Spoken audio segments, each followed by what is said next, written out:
Welcome. I am your host, Manpreet, aka MMA Lock of the Night, and your boy on Twitter at MMA LOTN. Joining me as always, we got my guy Cody Saftic. You guys can find him at CJ Saftic on Twitter. And we are here propping you up for UFC Vegas 19, headlined by Curtis Blaydes and Derrick Lewis. These guys were supposed to run it back way back in November. I believe day of, Curtis Blaydes had to pull out due to a positive COVID test. And now here they are a couple months later, ready to go down again. Cody, you psyched for this matchup? Do you have any level of anticipation for this, or do you think it's just going to be a one-side shellacking? Yeah, okay, the main event might be a one-sided shellacking, but I'm super amped up for this card as a whole. I mean, we sat here last week, we talked about the fact that it was a pay-per-view, it was a pay-per-view offering, there was no real co-main event, there was no real little gems on the main card, there was none of these old savvy veterans. This card's completely different. It's a free card, but you're getting a banger of a heavyweight fight in the main event. You're getting 4 heavyweight fights on the card in total, and they're all bangers. You're also getting those aged veterans, you're getting those prospects, up-and-comers, and beyond everything else, there's a lot of nice, juicy spots that I'm liking on this card. And because it's a 15-fight offering, find some wood to knock on, because come fight time, it might only be a little less than that. UFC probably put 15 for a reason. You know, they always get the late cancellations. But as it stands now, you can easily pass on a few spots here and there and then go in big or go in moderate on those ones that you really like. Whereas last week, because it got riddled with late cancellations, you only had 10 fights. So you found yourself forcing some fights that you wanted to pass on, but you know, you might have got tempted a little bit. There just wasn't enough action. This week, complete opposite, pretty much across the board. So really happy to be talking about this one because it is 15 fights though, and we have to do a show tomorrow as well, re-breaking down the fights. I'll try to keep it close to, shorter tonight and just give you, the hot props that I enjoy.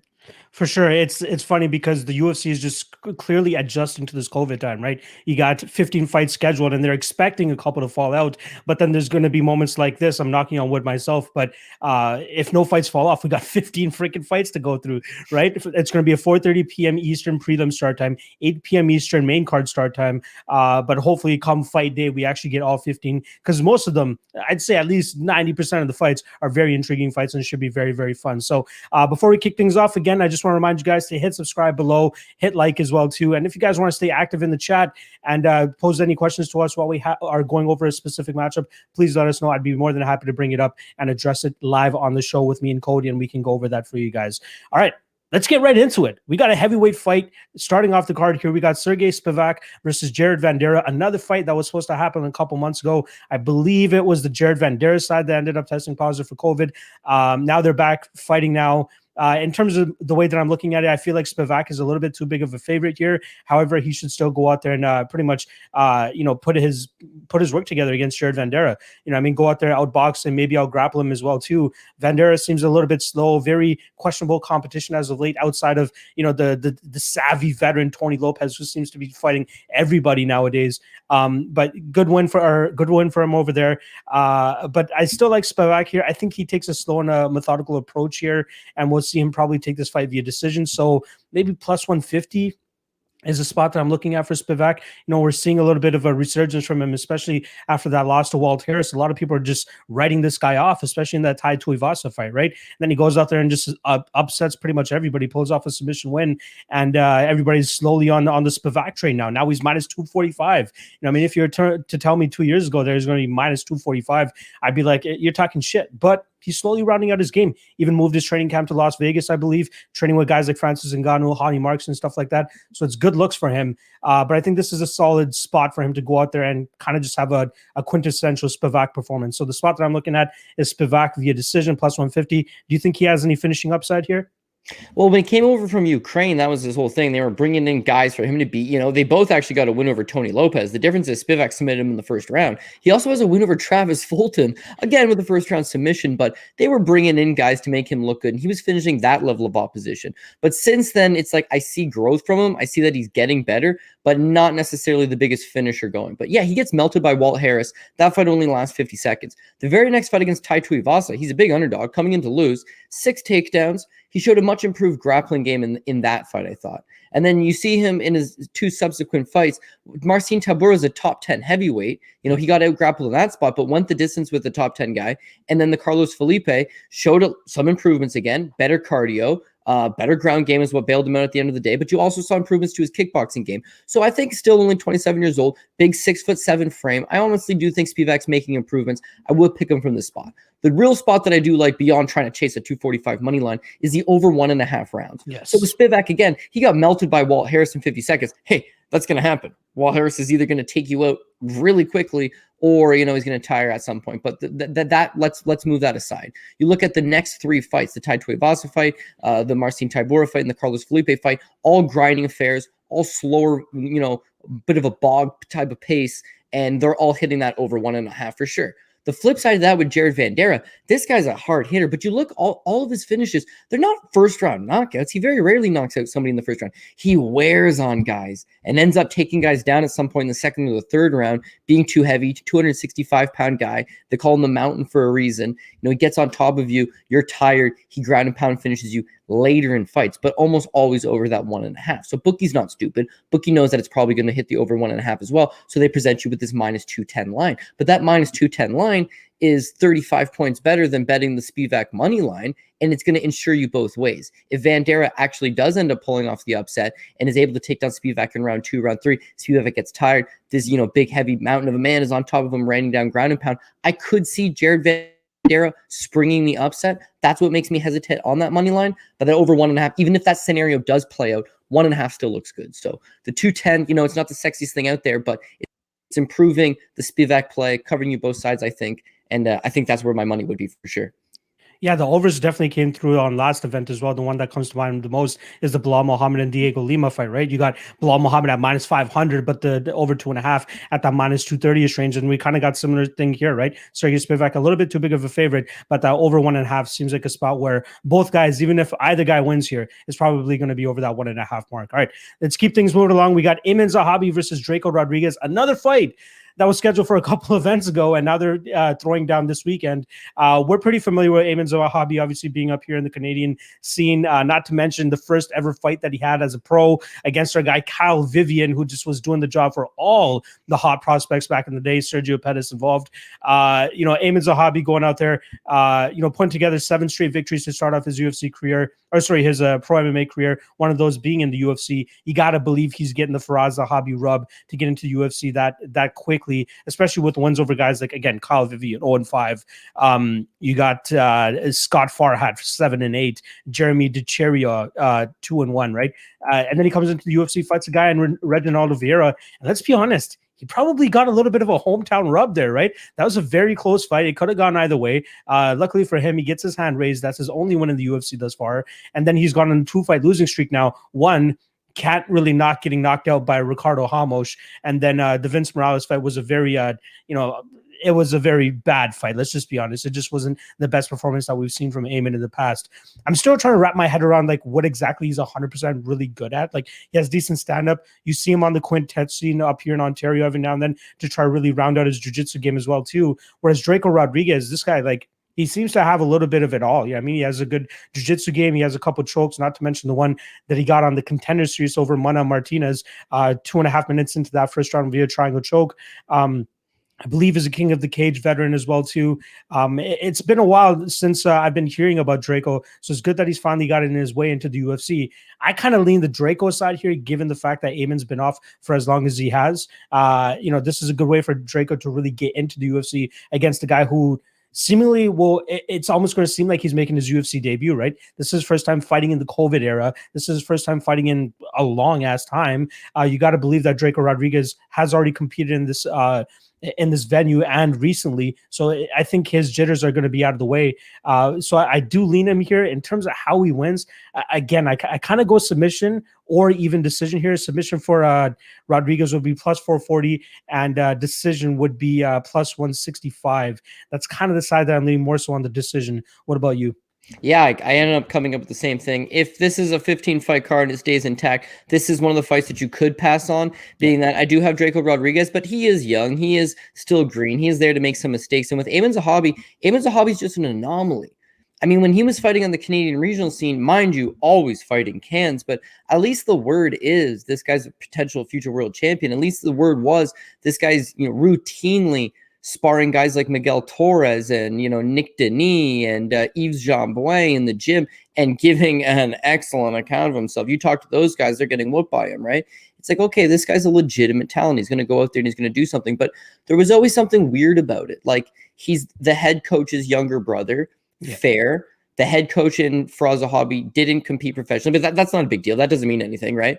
And Eamon's the younger brother that's going to take up fighting. Is he taking up fighting because his brother's the coach? Like, is he pursuing his own personal interest, or is there a pressure there of like, I need to go out and compete? But it's very important to note that he fought 13 times as an amateur. Went 13-0, but like, you know how it is in amateur fighting in MMA. Like, you don't fight 13 times. You fight like 2 or 3 times, and then you switch to pro because the level of opposition is remotely comparable, and you've gotten those reps. And this guy's training at a world-class level. And yet, as an amateur, he's fighting guys that are out of towns of less than 3,000 people who are like training themselves in the garage. And then he'd fight them twice. Like, it didn't make any sense, the level of opposition, but still 13 fight. Then you see him turn pro.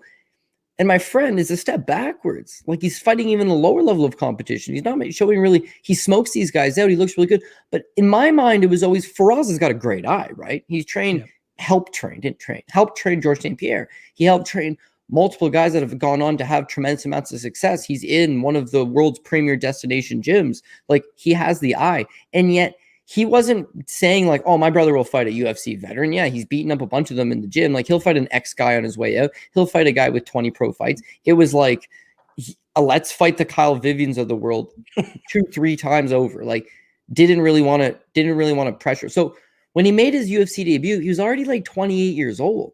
Living in the TriStar gym. He's in the dorms. His roommate's Cajun Johnson right next to him. These guys are all fighting in the show. These guys are all doing it. And he just wasn't. Was that Faraz saying, I don't think this guy's ready? I don't want to see my kid brother get beat up. I don't think he's ready. I don't know. But then he makes his debut against Reginaldo Vieira. He's going to kill Reginaldo Vieira. Sure, he won tough Latin America or tough Brazil. But like, he's a putz of an opponent. He's 34 years old himself. Eamon Zahabi's going to run right through this guy and looks awful. The Ramos fight, he drops the first round. The second round, I thought he was coming on a little bit, won the second. The third round, it's like he avoids the first spinning back elbow and then just like walks headfirst into the second one. It's like, okay, you know what? It's one of those moves. It happens. Completely pass. Even though he should be 0-2 in the UFC, he's 1-1. He hasn't looked good. I give him a pass. And then that Vince Morales fight, like, that's where I draw the line. Like, he got out hustled by Vince Morales at every turn in the corner. He most definitely lost that decision. He didn't show any type of urgency. He didn't show any type of meaningful skill set in that fight. And then he takes 2 years off, and he's coming back as a 33-year-old Eamon Zahabi. Like, again, where do you draw the line? The reason I'm not hammering the Draco Rodriguez money line is because he's only 24. Like, there is a path of victory that involves Eamon Zahabi. He's not going to be able to do the same thing Tony Gravely did, and that's just grapple him the entire time. But like, score a few takedowns and hold him down. Try to hold on. But I think this fight's going the distance, and more often than not, Rodriguez is going to be the victor. Rodriguez by decision, as you mentioned, plus 165. It was a nice little plus money play. But again, this is not the type of line that I'm looking to force. There's other spots I like a lot better. For sure. Like you said, there's 15 fights on this card. You don't need to bet every single one. We're degenerates, but you got to reel that in every now and then. All right, let's keep it moving along. We got a fight between two solid grapplers here. We got Chad Skelly going up against Jamal Emmers. We haven't seen Chad Skelly in the cage since September of 2019 when he won a decision victory over Jordan Griffin. That was the same night, if you guys remember, that Donald Cowboy Cerrone got his ass whooped by Justin Gaethje. So that should just put into perspective how long it's been since we've seen Chad Skelly in the cage. Obviously, he was scheduled to fight Grant Dawson a couple times in January and February of last year. The first time Dawson pulls out, I believe, due to weight cutting issues. And then the second time, I believe Skelly tears his knee. He has a very bad injury, and not the type of injury you want, especially when you're a 34 or 35-year-old fighter. Not the type of injury you want at that point in your career. But we know what we're getting from both guys here, right? Chad Skelly a little bit uncomfortable on the feet. Definitely wants to grapple a little bit more. It almost reminds me of Jillian Robertson, but like not that bad in terms of where they're just throwing shots out there to stay active enough on the feet to eventually, shoot a blast double or shoot a single leg or put you up against the cage and drag you to the ground. With Jamal Emmers, looks a little bit more refined on the feet. And as no matter how much we want to scream at him when he's fighting guys like Julian Erosa and Giga Chikadze to try to get this fight to the ground, this is a fight he can get away with being in the striking range. And it seems like he's getting more comfortable as time is going on. Obviously, his fight against Giga Chikadze, the third round, Giga starts to slow down a little bit. You see him get his strikes off a little bit more, and then shoots a very well-timed takedown with about 45 seconds left to really secure that last round for him. But it came down to that second round, man. Very, very close. Gets a beautiful takedown, halfway through the round. Giga reverses him, and then Giga ends up winning the rest of the round. So very, very close fight from there. Luckily for him, he gets back on the winning track. He gets a win over Vince Castaneda, who came in on short notice, is a weight class below him as well too. You can see the size discrepancy in the cage, and Jamal Emmers was pretty much able to ragdoll him from minute 1 to minute 15. I give the advantage to Emmers here. 1, a little bit more active. 2, seems like the younger, more explosive guy. Not seems. He is the younger, more explosive guy. And again, being better in the striking realm, I feel like he's going to be 100% comfortable no matter where this fight goes. Whereas Chaz Skelly, it seems like he's going to be kind of, at a certain point, he's probably going to be going for desperation takedowns. And I think Jamal Emmers has the grappling to kind of withstand this, maybe shuck off a couple takedowns, or even if he gets taken down, he'll be able to hold his own and maybe find his way back to his feet, or even reverse himself. The Jordan Griffin fight left a lot to be desired, even though Chaz Skelly won that fight. Very competitive fight, very back and forth fight. But it feels like if Jamal Emmers was in there instead of Jordan Griffin, Emmers probably would have came out on the winning end. So the spots I like here, the over 2.5 minus 170. I think that's a solid spot, given this fight will probably take place in the grappling realm. And even if you want to go, add a 2.5 minutes to that, you get minus 155 for the fight goes to decision. And if you want to get even more specific than that, I like Emmers here. So Emmers to win via decision is plus 135. That's the spot that I'm liking. How about yourself, Cody? Okay, yeah, you basically just nailed it. I have the same 2 spots. I think the fight goes the distance, minus 155. I think the Emmers probably going to win the decision. That's plus 135. So you can turn Emmers, who is the rightful favorite, into a plus money play. And also, again, cover yourself both sides. If Chaz Skelly does pull off the upset, I don't see him knocking out Jamal Emmers. I don't see him submitting Jamal Emmers. So again, if he's going to win, he wins the decision. Minus 155, fight goes the distance. Not a bad line in itself.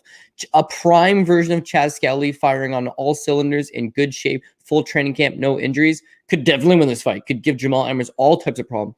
2-year-long layoff, 35 years old, lots of injuries, definitely leaves something to be desired. His last number of fights in the UFC, you could see he was tiring down. I don't know if it was mileage. I don't know if it was all these different things. But keep in mind that this is a guy that wrestled collegiately, junior college, but still wrestled collegiately, BJJ black belt. You see his boxing, as you mentioned, leaves something to be desired. But man, he throws caution to the wind. He throws big power. His knockout win over Jim Ehlers, it was like, this guy's willing to get into a dogfight and can come out on the other side clean. Like, you like what you see out of Chaz Skelly. But again, and then he ends up with the Black Zillions, right? He's working under Henry Hoof, and he adds all type of nasty striking to his arsenal. But again, at some point, just like a lifetime of competing probably catches up to him, and now you just see him getting fatigued later in fights, which is something you never really saw before. His wrestling's a lot less effective, as the general takedown defense numbers right across the board, everyone's really gotten better in that area. His wrestling's just not as effective as it used to be. And as far as his grappling goes, like, he's a very aggressive guy. So a lot of the times he will go for the submission, and it leads to scrambles, and he's just not quite athletic or heavy enough to end up on top during these scrambles. So Jamal Emmers has abysmal ring IQ. Like, he made the Giga Chikadze fight way tougher than it needed to be and lost a decision. And mind you, a lot of people thought he won the decision. Yeah. But because he chose to fight in such a manner, there's no disputing that he did lose the fight. When he scores the takedown, it's like, 45 seconds left. It's like, why did you wait to 45 seconds left? In that second round, he scores the takedown, he gets reversed, it gets back up. Why not shoot another takedown? The first one came so easy. And he just decides, I'm just going to strike with Giga Chikadze. Don't strike with Giga Chikadze. He finds a way to put himself in these just awful situations. But surely, if he just makes this a long-range kickboxing fight, which seems to be what he would rather do, it seems to be how he would rather fight these days. If he just makes this a long-range kickboxing fight, it's going the distance, and we're hitting that minus 155, and he should win the decision, and we would hit that plus 135. So I agree with both of your assessments on the 2 plays. For sure. All right, let's keep the train moving along. We got 15 fights. So if it feels like we're speeding through this, there's a reason. We got Shanna Dobson coming up against Casey O'Neill here.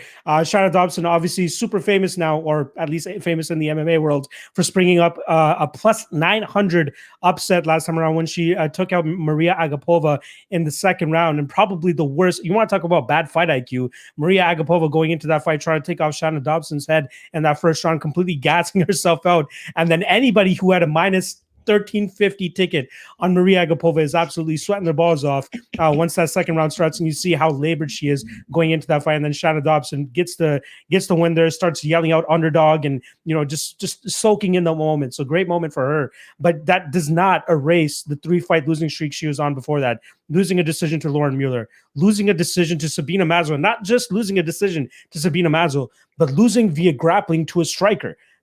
That was a very kind of confusing to me, but a great game plan from Sabina Mazo to kind of nullify the win conditions of Shanna Dobson in that fight and winning that fight via decision. And then the Priscilla Cachoeira fight.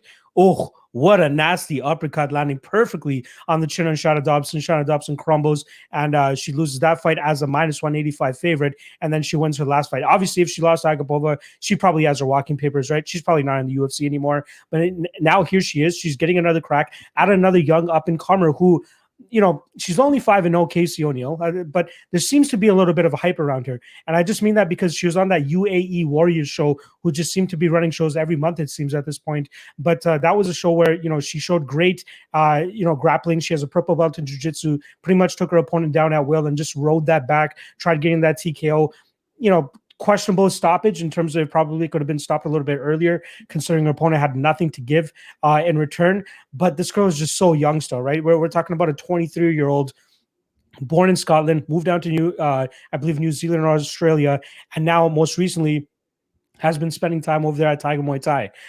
So she has good training camp, good base. I believe her boyfriend, her boyfriend. Her boyfriend trains at Extreme Couture. He's a Bellator fighter himself as well. So she's kind of just inundated with this whole MMA game. And that's one thing you really see from her when you run the tape is she is a fighter. She wants to go in there. She wants to scrap. And that's one of the first things that I look for in these newer fighters who are still really green and really raw in their careers. And I feel like she has that advantage here over Shanna Dobson, who might be a little bit slower to the punch here, or might succumb to the purple belt in jiu-jitsu from Casey O'Neill if that's the path that she seems to take. So I'm going with the Casey O'Neill side here. I think she could potentially be live for a submission victory here, and that is plus 790. Not too bad of a price tag, but I still have a lot of question marks regarding Casey O'Neill here. I'm going Casey. I'm going sub. Not sure if I'll sprinkle the plus 790. How are you feeling about this? Yeah, well, okay. So I agree the fight's going to go. I think the fights would go the distance. It's -205. Is there enough there? It's one of those spots where if someone's going to get the finish, you would think it's going to be Casey O'Neill with the grappling. I mean, you talk about that UAE Warriors fighter last time out a few months back, and the grappling looks good, but the striking looks awful. Yeah. And then so she's 5-0 as a pro. She was 6-2 as an amateur. Both of her amateur losses came by knockout. Both of those knockouts are inside of a minute and a half each. One of them's like a minute 26. One of them's like 49 seconds. One, caught by a knee and then just straight out TKO due to punches. So striking's definitely not her forte. And now she's 5-0, very young, very green, making a UFC debut, not a contender series fight, making a debut against someone who has a 1-3 UFC record, but she was on the Ultimate Fighter, and she has 4 fights in the UFC, and she sprung the biggest upset of 2020, and she's fought in, a decent level of competition. We can laugh about she got out grappled by Sabina Mazo. Sabina Mazo's good, man. Yeah. Right? So it's okay, so she lost to Sabina Mazo. It's Laura Mueller's not all that good, but she posed the threat with the grappling. And you think about Cachoeira. Cachoeira is big and strong and lumbering, and if she's going to win a fight, it's going to be by knockout. And then with the Agapova put it on her in that first round, but she survived. So durability is not a huge issue. I know she did get knocked out by catch a beating in 40 seconds, but again, I'm not going to hold that against her. She has decent durability. And so when I think about this fight, if Casey O'Neill goes out there, gets the takedown in the first round, let's say, doesn't end up submitting her because of that durability, in the second and the third round, is she going to start to tire a little bit? Her cardio seems to me like it checks out from what I've seen and looked good enough. The wrestling wasn't great, but against Shanna Dobson, it should be fine. The jiu-jitsu, purple belt, like you said, still young. I don't really jump all on it, but ultimately, the greatest number that you'll see for breaking down this fight is that Shanna Dobson has a 0% takedown defense ratio, right? 0%. There's been 8 takedowns attempted on her, and all 8 of them stuck. The only fights that she didn't get taken down, the opponent never attempted a takedown. So that bodes really, really bad against Casey O'Neill, who knows she's a bad striker, doesn't want to strike. She's going to go in. She's going to shoot the takedowns. when she does get the takedown, she has the clear grappling advantage. So yes, I have Casey O'Neill. Casey O'Neill by decision. I plus 165. Again, nice little plus money tag. You just got to hope that Shayna Dobson's durable enough to survive. And mind you, she got massively out-grappled by Sabina Mazo, survived the 3 rounds. She was getting massively out-grappled by Agapova in the first round, survived. When she got chin checked by a big, strong girl standing, right? So I don't think that O'Neill necessarily submits her. I think that if anything, she's just going to win at least 2 of these 3 rounds and pull off a decision. So I'm looking at O'Neill by decision and the over, but the over 200, it's not the most appealing thing. And again, it can sound like we're confident in O'Neill. I just want to outline, though, we see this time and time again, very young prospects making that big jump up, faltering a little bit in their debut. There's 15 fights, there's better spots than this one. However, we make a pick on every one. We give a good prop on every fight. And the good prop here, I think, would be that O'Neill by decision or, the over on the fight. Yeah, shout out to somebody in the chat who actually brought up Chelsea Hackett, who kind of almost fits the same mold here. Maybe not as good striking as Chelsea Hackett with Casey O'Neill, but again, very similar, very young in their career and very raw still. Go ahead, Cody. If I just want to make one comparison to that, though, is that Chelsea Hackett's coached by her father. So she's got a kickboxing background, coached by her father, stays in that part of the world. Whereas O'Neill, right, has that grappling background that she leaves the confines of New Zealand and goes to Tiger Muay Thai. What a great place to be. Yeah. Now the pandemic hits and all these training partners are like, man, we got to get out of here. And where she could go back to New Zealand, no cases in New Zealand, great place to be. No, she goes to Las Vegas. And she's been in Vegas the last 2 months training at Extreme Couture. Like that's what you do to make those improvements. Chelsea Hackett's similar to a Jake Matthews. Jake Matthews looks good. He's trained by his father and refuses to leave, Australia, New Zealand. He just stays there. And so you don't see the improvements. Chelsea Hackett's in that situation. What I like about O'Neill is that she's willing to travel the world to seek out the best training and the best training partners and push herself. And you mentioned her boyfriend, Bellator veteran, he's at Extreme Couture. That's great because now it's a lifestyle thing. It's like you wake up in the morning and it's like, oh, he's making a protein shake and a healthy breakfast. So like you're in on it, right? You're going for hikes together. Your days off involve going to the pool and swimming. Like you watch fights together, like your mind's thinking about it. When your significant other is not in on this, it's difficult, man. It's like, oh, well, he wants to do something else. His interests are something else. So I think she's putting herself in a good position to win. But Paul Shaughnessy mentioned this, and at first I threw it away as like a whatever comment. But Shayna Dobson's at Elevation Fight Team. And when you just go check out her Instagram real quick, it's probably one of the first pictures that pop up. But it's the room that she's training with. And my God, Manpreet, it is probably the best women's MMA room on the planet right now. Interesting. It's just absolutely loaded with talent. And it's like, there's no doubt that she's training with good grapplers on a day-to-day basis. She's got good cardio. She's a 4-fight UFC veteran. She's got all the makings of a live dog. And Dobson by decision is plus 255. It's a nice price. She just sprung a huge upset. So for that reason, it causes you to not want to go big on O'Neill. But I think she is deservedly so the favorite, and I will be picking her. God damn, we got Montana De La Rosa. We got JJ Aldrich. We got Tisha Torres in there as well too. God damn, we got some decent training partners there for Shayna Dobson. Not a bad look. Good find for Paul. I'm not sure why he's creeping Shayna Dobson's IG, but it's all good. All right, let's keep things moving along. We got 2 UFC newcomers here and a Contender Series alum and Rafael Alves going up against CFFC champion Pat Sabatini coming in on short notice. Originally, it was supposed to be Mike Trizano taking on Alves. Trizano pulls out, and in steps Sabatini on relatively short notice. Now, you got to believe with these guys that are like champions in these regional promotions that they know that the call is coming, whether it's short notice, whether it's, okay, we need a guy to fill out a spot. So I believe like these Titan FC champions, these CFFC champions, and these these smaller promotion LFA champions, these guys are staying ready. So I don't believe that even though that Sabatini is coming in on this fight in short notice, that he's just hopping off the couch. Yeah, I mean, I feel like this guy's been in shape. He knows that the call is coming for him. He's on a 2-fight winning streak. We've seen guys come in on just a 1-fight win. I believe even Alan Baudot was coming off technically a loss, but still get the call up to the UFC. So these guys are staying ready, which is why I like Sabatini in this spot. I think he brings a very interesting game here against Alves, who looks like a tank of a man, throws absolute bombs in everything that he throws out there. And even though he's a black belt in jiu-jitsu, I'm not really overly impressed with what we've seen from him. The guy's not too active off of his back. Doesn't mind playing guard. And most of his wins are just coming by the Alejandro Flores one, right? We see Flores kind of just playing on the outside, kicking, kind of outlanding him. Obviously, the more output and volume, and then every now and then you'd get Alves going out there and throwing these big shots and landing maybe on the body or on the arm. But he's the one pushing the pressure, but he's not the one doing the damage or with the volume or the output. And then you see, just a sloppy takedown attempt from Flores, puts his neck right out there for Alves to take home, and he gets submitted in that one.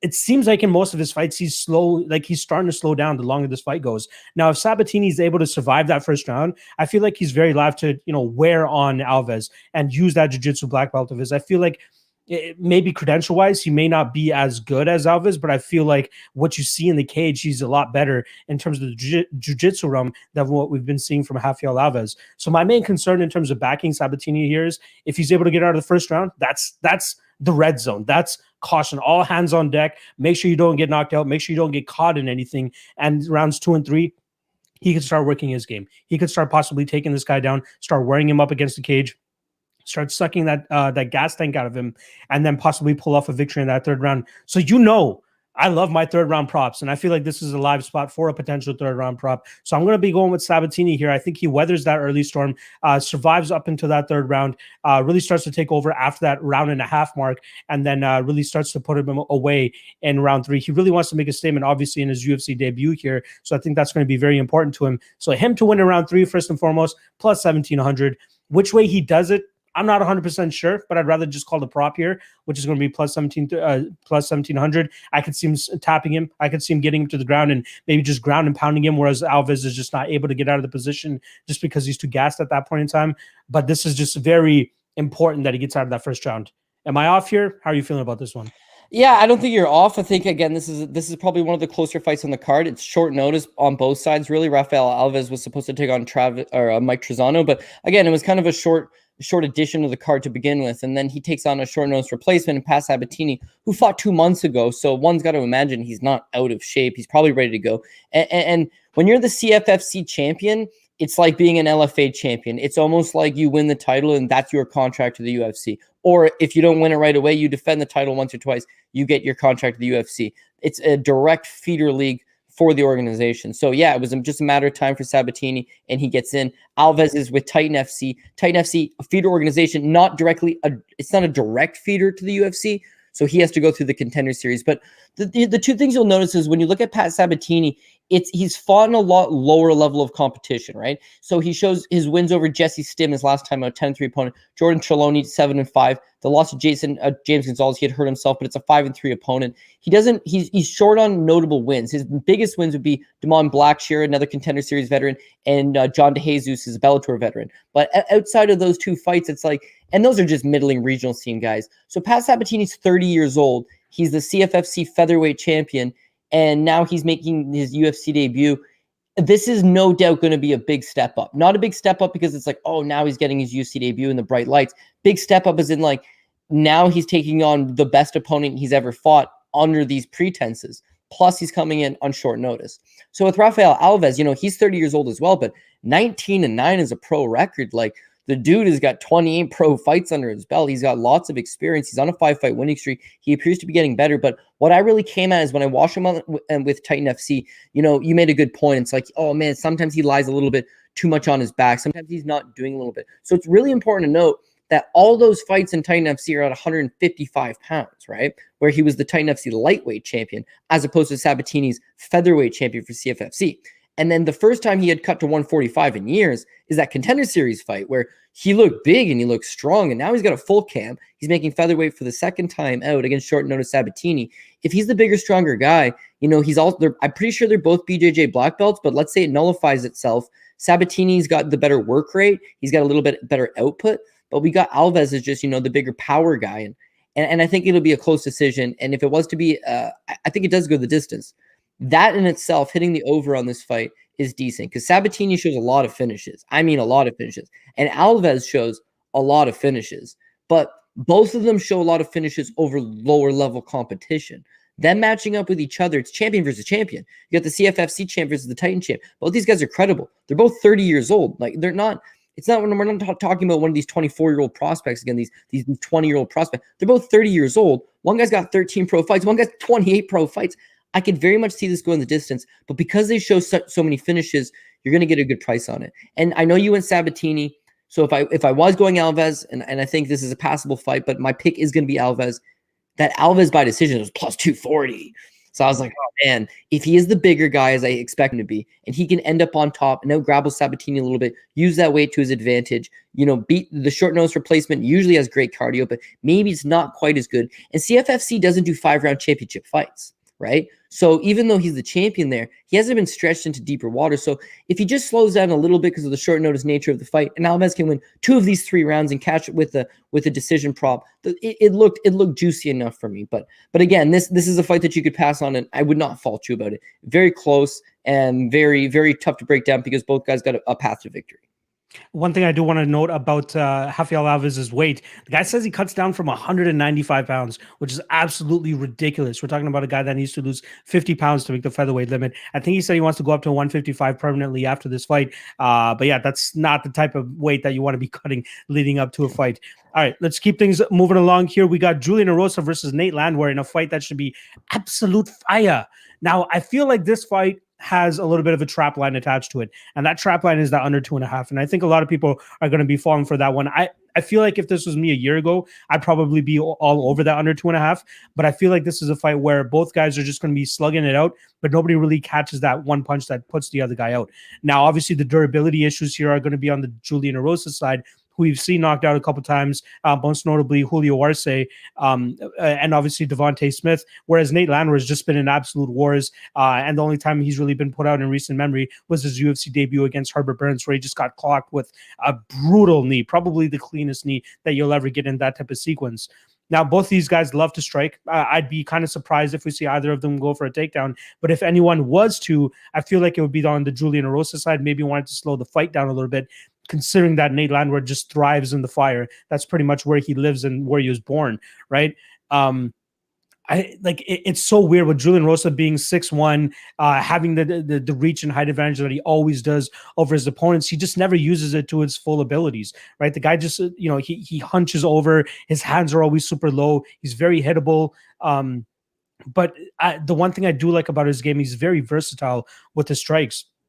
Throws a lot of elbows, throws a lot of obviously hooks and great kicks up the middle, whereas Nate Landwehr seems a little bit more kind of just rudimentary, moving forward, just trying to throw big bombs, whether it's through the body, to the head. You definitely got to give the variety of strikes here to Julian Erosa. Now, if he's able to keep up with Nate Landwehr, if he's able to move well enough, and more often than not in Julian Erosa fights, you see him as the one putting the pressure on his opponents, right? The Sean Woodson fight comes in as a huge underdog, drops that first round. Second round, he starts pushing the pace and starts getting some success, starts landing some great leg kicks, starts landing some great shots up top, and then eventually in that third round starts implementing the grappling and pulls off a beautiful submission victory.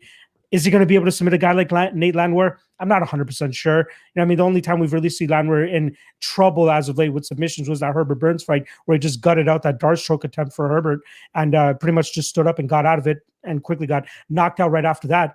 But I expect this fight to be a fire fight, but I don't think that either guy is going to get the finish here. So I wouldn't mind the smallest shot. This will probably be the sweatiest over 2.5 that you'll ever play in your life. Minus 115 for the over 2.5 is not too bad, but I'm actually leaning the Julian Erosa side. The durability is just my only issue here, which is probably why I won't be betting this fight. But Erosa to win by decision is plus 300. Not too bad of a spot, in my opinion. How are you feeling about this one? Yeah, so I'm going to go the other side. I got the fight not to go the distance at minus 130. And so what I would like is maybe it finishes with a minute left. That way you can hit your over 2.5, but it doesn't quite go the distance.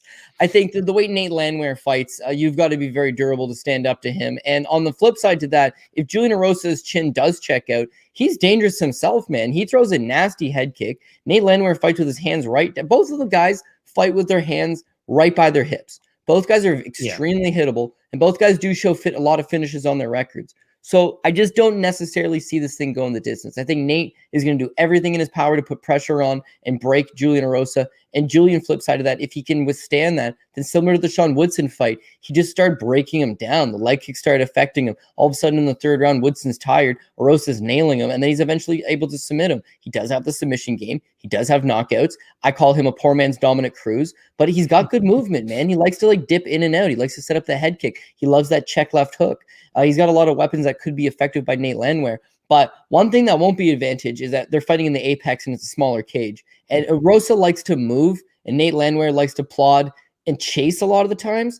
And so if it was the bigger cage, you'd think that Rosa would definitely have a little bit extra space to work with. It would be largely beneficial to him, right? But in the smaller cage, I feel like he's going to get forced to fight with Nate Landwehr. And that just usually does not end up going good with people. So with Julian Erosa, right, just give me your take on this. So is he chinny or is he not chinny? The reason why I say that is he's on the Ultimate Fighter. He fights Artem Lobov. At this point, he's the tournament favorite. Everyone thinks he's got a good chance of winning. And Lobov knocks him out a minute into the first round, just walks him down, clocks him, Julian Erosa down. But it's just the first knockout loss of his career. No big deal. Then he fights Teruto Ishihara in the UFC. Second round, 34 seconds into the second round, walks right into a shot. Bam, Teruto Ishihara, not known for his, big power. I mean, he beats lower level opponents, but all the same, it's no big deal. It's your second knockout loss.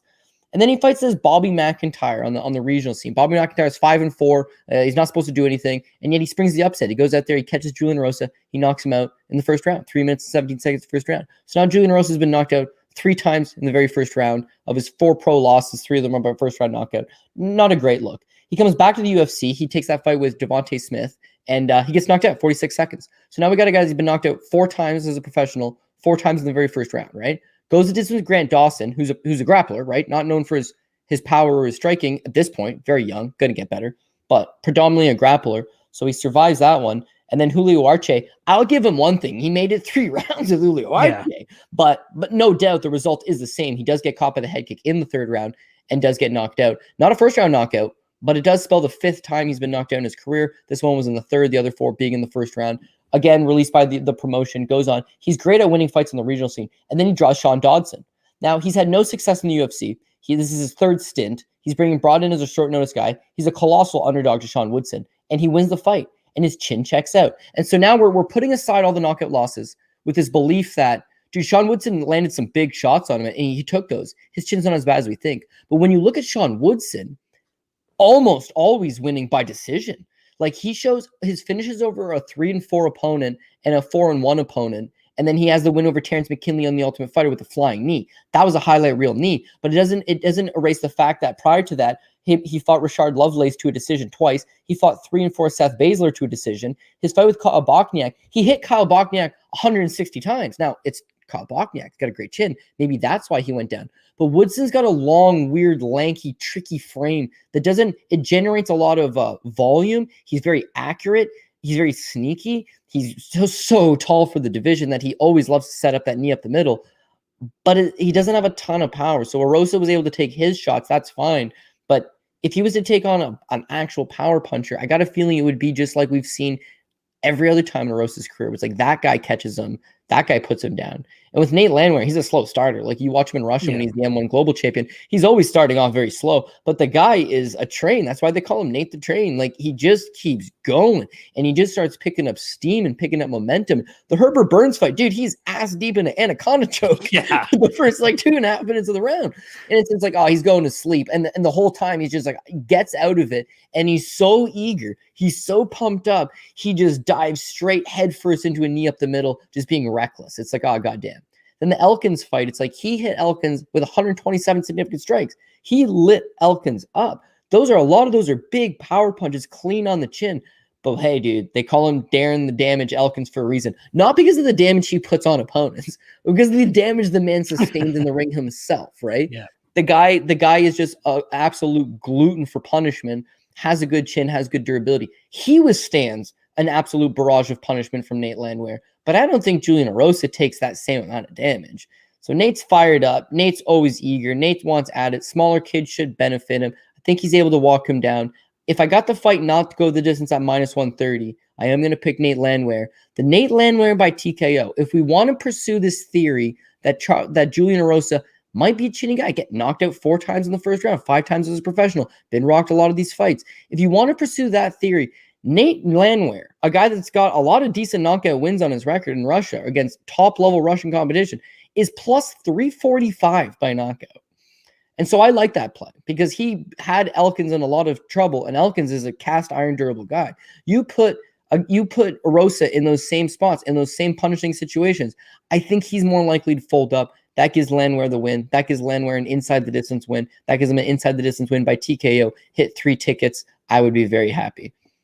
As a guy that probably will have no money on this fight, I'm expecting absolute chaos, and I'm hoping that you're right because I love me some Nate Landwehr. How can you not be a fan of that guy landing these big shots against Darren Elkins and just yelling out Dana's name in the middle of a fight? Like, it takes a crazy man to pull off something like that, and Nate the Train is just that. So hopefully he's able to get another victory here and string together 2 straight wins. All right, let's move things along here. We got, first of all, we got over 220 people in the live stream right now. If you guys haven't already, make sure you guys hit that like below. Truly helps your boys out, helps out the odds channel as well too, and keeps us coming back on a weekly basis. All right, next up, we got Eddie Wineland to talk about a vet. We got Eddie Wineland coming in against John Castaneda. We know Castaneda last time around came in on short notice against Nathaniel Wood. Completely outgunned in that fight. Very tough task for him to come in on short notice and fight a guy as versatile as Nate Landwehr, or sorry, as a Nathaniel Wood. Now in this fight against Eddie Wineland, he's fighting a guy that, you know, is pretty much a headhunter in Eddie Wineland, right? The guy just likes to go out there, throw bombs. You don't see much else from him. In the Gregory Popov fight, you do see him shoot a couple takedowns. Popov's able to get right back to his feet. So I'm not really sure the type of top game that Eddie Wineland has, even if he wants to try to drag this fight to the ground. So I'm actually leaning on the John Castaneda side here. I feel like he's the better overall fighter when it comes to the striking realm. I feel like he'll put together, you know, solid leg kicks is something that he really centers his game around in most of his fights, just as he did it against Nathaniel Wood. The problem, though, with the Nathaniel Wood fight is that kid just had so many other tools that Eddie Wineland just doesn't have. You know what I mean? Like, even though he was at, I believe, a reach disadvantage, he just fights so long that he kept Castaneda on the outside very well, uses kicks very well too, and he just had so many tools in his pocket that I don't think that Eddie Wineland has. Eddie Wineland just has that weird herky-jerky style where he just has his hands low and he's just looking for that right shot, and then he just explodes. But most of his damage comes from his hands.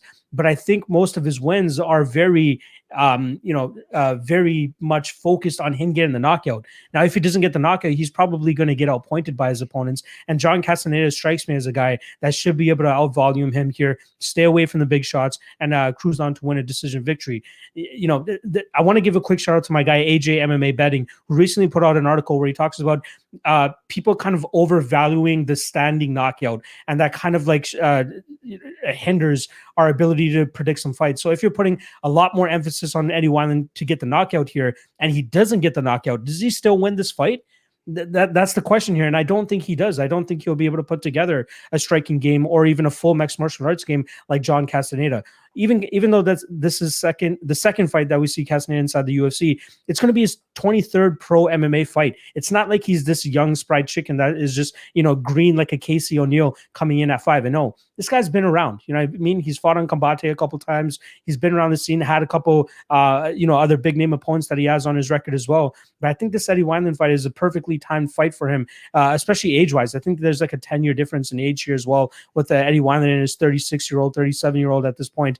He's definitely on his last legs. If he's not able to find the knockout, I think it's going to be very difficult for him to find the finish here, or at least get his hand raised. So the spot that I'm looking at is John Castaneda via decision. That's personally right now at plus 178, plus 180 if you look at a couple other places. Prove me wrong. Am I right here? Am I wrong? How do you see this one? Yeah, well, for me personally, I think it's a pass-worthy fight for sure. But I'll play the devil's advocate on this and say you're wrong and say that Eddie Wineland, deservedly so, probably got a decent shot as an underdog. Now, he's not really an underdog, but here's what I'm getting at. With John Castaneda, he's not just, fought for Combate a couple times. He's like a 12-time Combate Americas veteran. He's not really moved up a whole lot in his career. And what I mean by that is when you look at his record, he's fought the run-of-the-mill, low-level South American talent and doesn't look spectacular. Looks okay, right? He's got a split decision win over 13-11 Gabriel Solario. He wins a couple more fights. He wins the title. He beats Chris Beal. Okay, looking good. When he beat Chris Beal, there's his marquee win. There's an Ultimate Fighter veteran. There's a UFC veteran, a guy that was on Team Rousey once upon a time. You beat him, you get your shot. So he does get a shot. He gets a Contender Series fight. He took on Chaden Leishola. He wins, but he just does not look good. And by the way, he's like 27, 28 years old at the time. He's already got fights under his belt. He's already a 16-fight veteran, or he was a 15-fight veteran taking a guy that was 6-0. Wins a decision, doesn't look great, does not get the contract. Goes back to Kombache, wins 2 more in Kombache. Again, lower level opponents, 5-fight veteran, guy that had 10 pro losses under his record. He wins the one-night it's the first 2 rounds of a tournament, and he loses the finals of the tournament against this Levi Sal Moroccan, right? Okay, it's a one-night tournament, you give him a pass. Then he loses to Jose Alde, a 10-3, middle of the pack, bottom middle of the pack guy by split decision. The fact that he made it to the UFC was beyond me. He was 1-2 in his last 3 fights. He lost his title in Kombache Americas. He was coming up short. He's already 29 years old, but he's doing them a favor. He takes a short notice fight against Nathaniel Wood, and he gives a good account of himself in that he lasted a decision, but his volume fell off sharply. He got outstruck something like 140-40. Like Nathaniel Wood just had way too much volume. And listen, that's a tough fight for anybody. So yeah, we give him a pass on that. But here's what I'm getting at is that this guy he's almost 30 years old now. He's spent all of this time in the regional scene, and at no point were they like, was Bellator, was the UFC, was LFA, at no point did any of those promotions be like, that's a guy I would need on my roster. He's got an awesome record. He's got a really nice looking record. He's 17-4 prior to the Nathaniel Wood fight, and yet no one's really given him a shot. Now he gets a shot in the UFC, all by short notice against a good guy. He comes up short.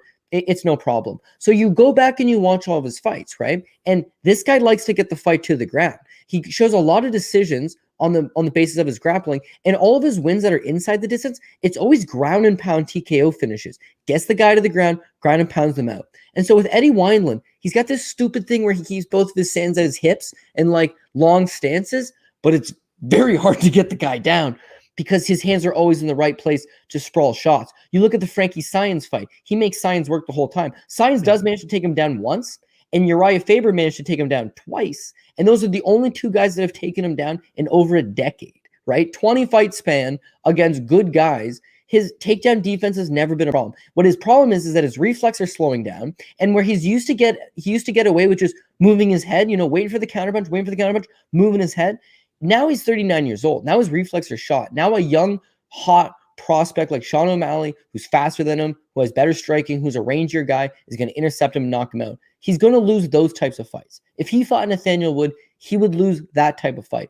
But with John Castaneda, if his game plan is take him down and grind him to the ground, I don't think it's going to be that easy to take down Eddie Wineland. And as far as what I've seen from John Castaneda's standing, I'm not overly impressed with it. It'd be a slight advantage Eddie Wineland. And so I think Eddie Wineland could do enough to grease out a close decision. Not knockout, even though he's known for his knockouts, but grease out that close decision. And that decision, Eddie Wineland by decision, it's plus 250. So it's a price tag that's intriguing enough because obviously bookmakers agree. They don't really see it happening. But you go back to the John Dodson fight, the Alejandro Perez fight. These are fights that go the distance. He's not winning them, but they're against high-level opponents, and they're going the distance. His win over Frankie Saenz, it's a 3rd-round finish. If it doesn't materialize that 3rd-round finish, I think he can go 3 rounds. I think that he could, not land the kill blow on John Castaneda, who's a durable guy, right? Generally, when he loses, he's close enough decisions. But if you don't knock this man out, you win that decision plus 250. But I want very little exposure to this fight personally. But this is a card where I got a lot of favorites, and I got a lot of favorites by knockout as well. This is one where I could see the underdog and the underdog by decision.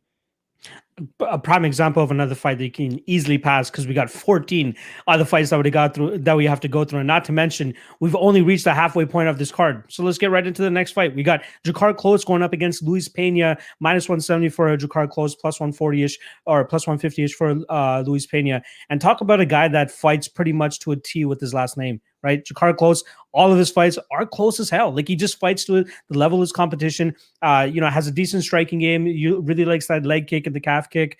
That's pretty much what he predicates his entire game around. But he's not able to, get the job done against guys like David Tamar, who just have him beat in that realm. That's where he should start to, fall back on some of his wrestling pedigree. And sometimes he's just not successful in doing so. In every single one of his fights outside of his Devin Powell fight, which was his UFC debut, he's been taken down. And that's not really a good sign against a guy like Luis Pena, who is a strong wrestler himself too. But it does leave a little bit to be desired with Luis Pena and his fight IQ. Like that first round against Kama Worthy, very questionable. You know what I mean? Like, why strike for that long? Why not try to, go, like, it's almost like a fighter that we talked about earlier, Jamal Emmers, right? Like, why not go out there and implement your strength right off the bat rather than giving up that first round? Then you're down a round. So you have to put a little bit of a fire on your ass and go out in that second round, get that takedown. And he did. And he had a couple of very close submission attempts. Props to Kama Worthy for gutting it out and getting through those submission attempts. And then come that third round, I'm not sure if it was a cardio dump. I'm not sure if it was desperation. But getting caught in the guillotine like that against a guy like Kama Worthy just left a bad taste in my mouth for Luis Pena, especially going into that fight as a minus 255 favorite. You expected to go in there and smash. You do the exact opposite. You know what I mean? You look a little bit more desperate than possible. Now he's going up here against a guy like Drakkar Klose, where if he does get this fight to the ground, we've seen instances where Klose has been controlled in the past, notably Christos Giagos, who isn't, not the greatest jiu-jitsu guy, but to get controlled by a guy like that was very questionable. I think if he's able to do it, Luis Pena should be able to do the same thing. But it's all about Pena being able to, complete those takedowns, get comfortable enough in the game. Klose just always finds a way to win fights. And it's so weird just because, even in DraftKings, right? Like, the guy only scores in, the 50s and 60s because he just fights so efficiently to just a bad extent, though. It just doesn't work out for him more often than not, right?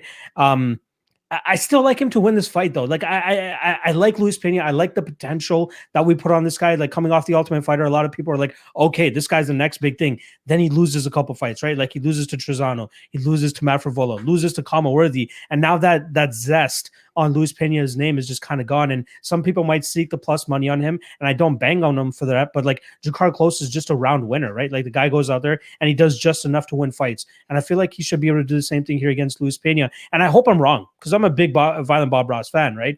But if you look at Drakkar Klose to win this fight via decision, you're talking about a plus 105. So you're playing just over even money to get him to win by decision. And he's a decision machine, right?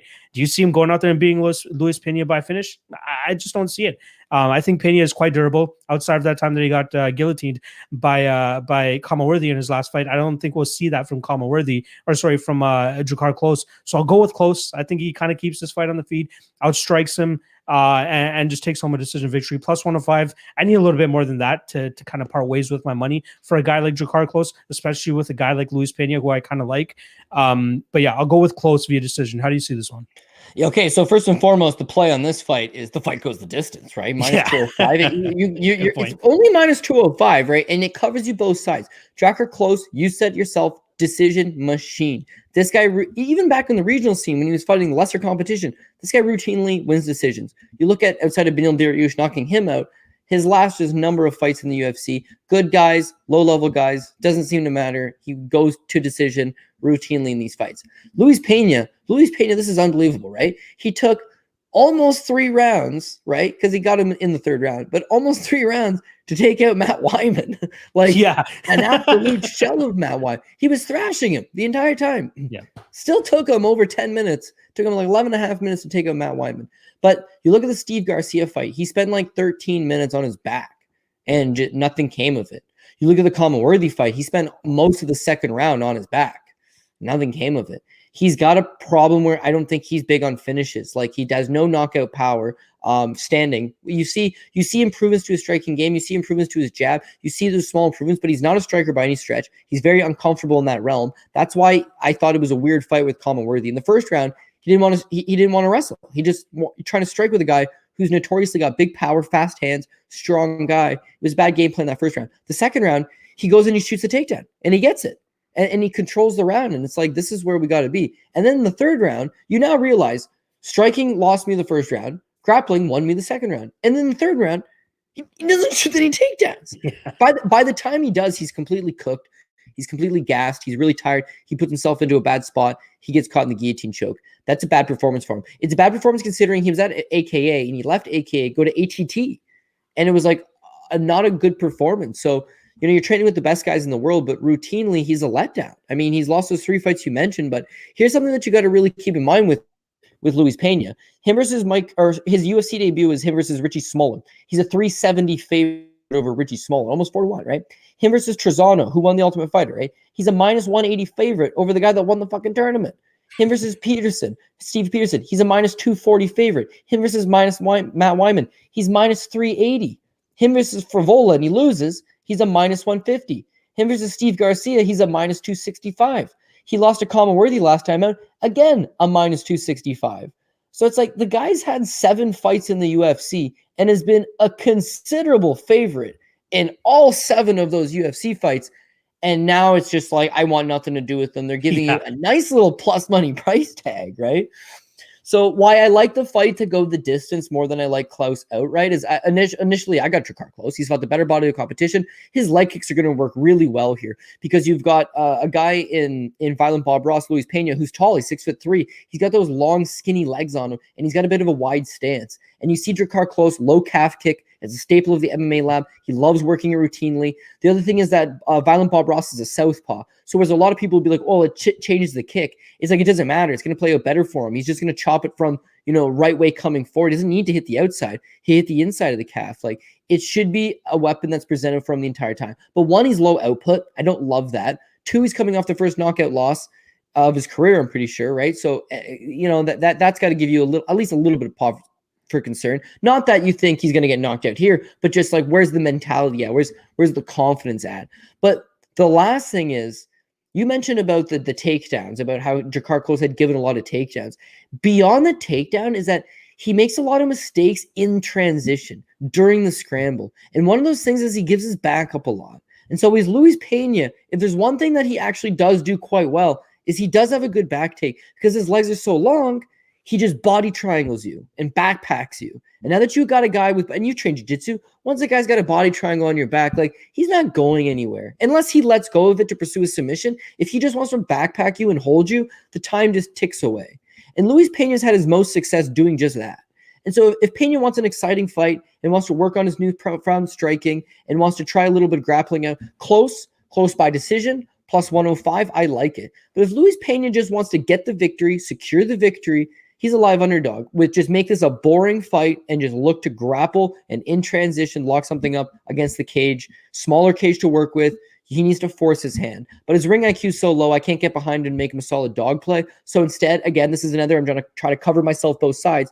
Take the fight to go to decision. If Klose wins, you're winning. He's going to win a decision. If Luis Pena springs the upset, you're still hitting that fight goes to decision, the decision prop. So that's the angle I like the best on this fight. Yeah, if you're Luis Pena, you got to believe that there's not much to worry about in terms of a striking threat, in terms of getting knocked out by a guy like Drakkar Klose. So just go forward, get your paws on him, and try to be that human backpack that we've seen that you can be in past fights, right? So, yeah, good point on either side. I think we're both going with Klose here, and that decision prop plus 105 is not too shabby. All right, next up, we got the prelim headliner here between Jared Flash Gordon and Danny Chavez. In terms of odds, we still got Danny Chavez around minus 145, plus 125 for Jared Gordon, and this is a spot where I'm liking the dog here. I feel like there's a little bit of recency bias on Danny Chavez given his performance against TJ Brown, who, probably fought the worst game plan you could fight in that first round, letting your opponent just get comfortable, get those those calf kicks off. And that's just not the way you want to approach these guys that are calf kick reliant fighters. This guy's a guy from MMA Masters, just like Rafael Alves, just like Miguel Baeza. These guys go out there and they target that calf kick, and that's exactly what Danny Chavez's game is all about. I don't feel like that Jared Gordon's going to give him that space to do so, right? I believe it was his last fight that he finally moved his talents down to Miami, if you want to call it that, with Sanford MMA. And I believe it's in Miami, somewhere in Florida. Either way, Sanford MMA is where Jared Gordon is, right? He gets a lot of good looks now with a lot of different training partners. You got Henry Hooft in your corner as well now, too, who should be able to help you prepare for a game plan to combat a guy who's very calf kick reliant. Because outside of the calf kick, what really does Danny Chavez have, right? Like, he has decent hands. That's okay. But like, you see TJ Brown halfway through the fight, just a light bulb clicks in his head. He's like, let me just walk forward and see what happens. And then you see what happens. Danny Chavez is just giving up his back foot, is letting himself getting pushed up against the cage, is letting himself get pushed back. And that's Jared Gordon's game. Jared Gordon is the guy that stays in your face, keeps moving forward. Durability is a little bit of a concern, but, getting knocked out by Diego Ferreira, Joaquin Silva, and Charles Oliveira are not the worst things. Also, those were at 155 pounds, right? Now he's at 145 pounds, where he's going to have a little bit of a size advantage. He could probably bully Danny Chavez a little bit more. And not to mention, people are going to read into the fact that TJ Brown could not get Danny Chavez down later in that fight. That guy was already a compromised fighter at that point in time, right? You don't have the most power and energy to get these takedowns and secure these takedowns when you're already, chopped down at the leg. I feel like Jared Gordon is going to be very successful in getting this fight to the ground. As long as his chin holds up, which I think it should here, he should be able to push Danny Chavez back, keep him moving backwards. And then we know Jared Gordon, right? Like he goes out there, throws in the 200s of strikes. The guy is a workhorse, a work machine. Maybe not the greatest technique, but it comes down to heart and grit for this guy and the grind. This guy loves the grind. And I think he's going to be able to get Chavez down repeatedly. And we've seen that in the past with Danny Chavez. Like, there's only one fight that I really have access to from 6 years ago against a guy named Anderson Hutchinson, where he probably got a gift of a decision in that fight, right? Like that fight, that first round was close, but in the second round, you see what happens when a guy is able to implement the grappling game on this guy, and he kind of succumbs to it. And I believe that Danny Chavez has a little bit of a gas tank issue, which is why he was the one backing up for the majority of that third round.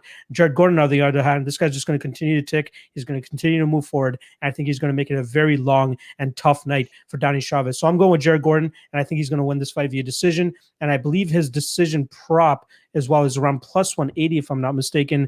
Just confirming that. Yeah, plus 180 for a decision for Gordon. He's already an underdog. Plus 125 is not a bad shot either, but I think he should be favored to win this fight, and that's who I'm going with. Who do you got?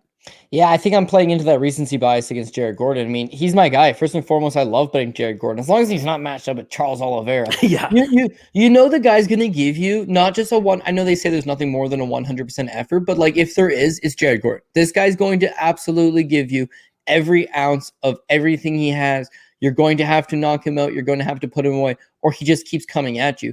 Yes, he's got the story similar to a Matt Brown and a Court McGee. He had a drug overdose. He was pronounced dead. They resuscitate him. And if you'll notice, when you look at Matt Brown and Court McGee, once you die from a drug overdose and you come back to life, cardio off the charts, baby. These guys like get a gift from the afterlife, and it's sweet cardio. And you see that from Jared Gordon. He just pushes a tremendous pace. But that hard lifestyle, the knockout losses, the damage, the injuries, all of that, I think it's really gotten to him. I think it's really worn out. When you talked about how he's landing big volume, it's all early in his career, right? He's got the knockout win over Quinona, 67 strikes.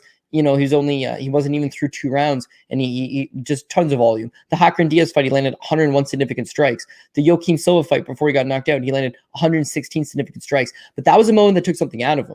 So Carlos Diego Ferreira knocks him out in violent fashion, handcuffs him on the ground, just absolutely batters him. It's a nasty knockout loss. But with Jared Gordon, he doesn't have a chin issue. He just lost a fight up a weight class to a top 10 guy in the division. It's no problem. The next fight against Joaquim Silva, he won the first 2 rounds.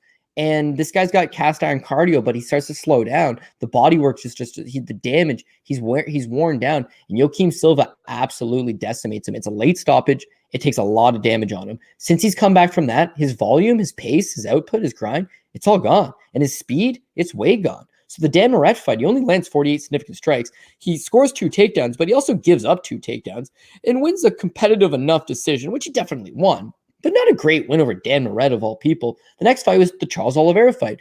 If he already had a concussion issue, if he already had a wear and tear issue, certainly wasn't aided by fighting Charles Oliveira, who absolutely blows him out of there, cuts right through him early into the first round.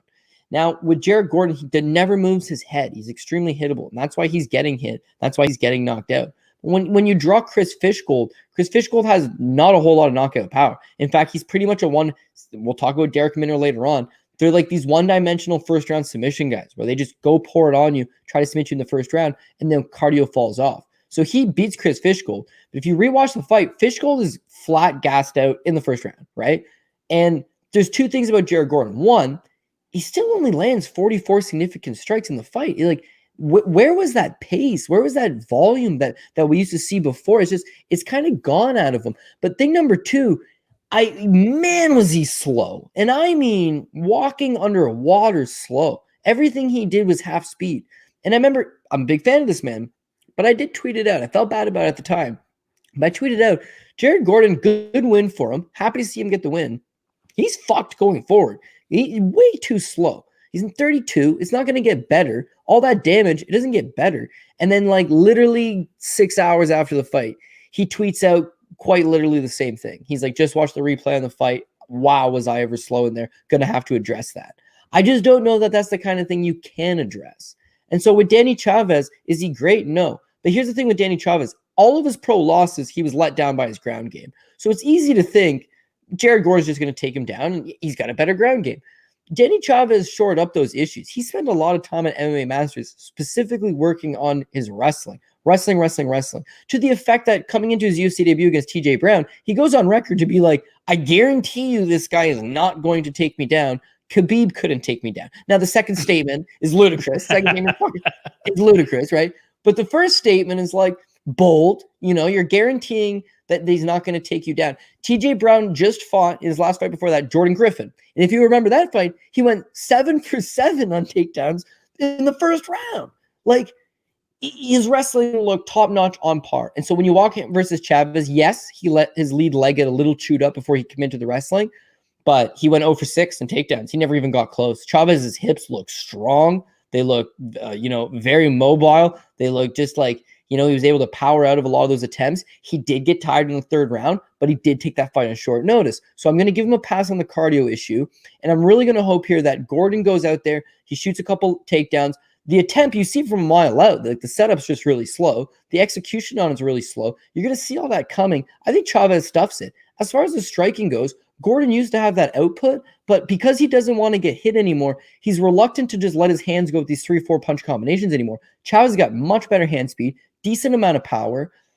I think Chavez could catch him. As much as I do like Jared Gordon, I could see a world where Danny Chavez does exactly what we've seen from Jared Gordon before, and that's you just got to land one on the money. It's plus 230 Danny Chavez by knockout, and so it's worth having a little bit of chase. And then the last thing, and then we can totally move off of this fight, is with Chavez. Here's a guy I honestly think is probably a gym rat. He's 33 years old, so he's already polished, but you consider this. Early in his career, he's a decision machine, right? He wins his first 4 fights by decision, loses the decision to Jordan Parsons, God rest his soul. Chino Duran, decision. Split decision win over Anderson Hudson. Split decision or unanimous over John DeJesus, Bellator veteran. It's like he's 8 fights into his pro career and everything's gone decision. He got caught in a 5th round submission. So what otherwise in a 3-round fight's a decision. He loses to Adi Alic based on his grappling again in a 3-round decision. And then he won his 3 fights by first-round knockout to get signed by the UFC. So it's like, how does a guy that went from 10 or 11 straight decision fights go to knocking out 3 dudes in the first round? And not even he was fighting bums. It's like he fought a couple okay guys, but you see the improvements. He's at an MMA Masters, dude. And you listed off a couple good guys out of that gym. There's been good guys out of that gym the last decade, they're the number 3 gym in South Florida, but you're number 3 behind Sanford MMA and American Top Team. You ain't doing that bad. Yeah. And they produce a lot of good guys. They produce a lot of guys that are well-rounded. They normally have great leg kicks, good jiu-jitsu.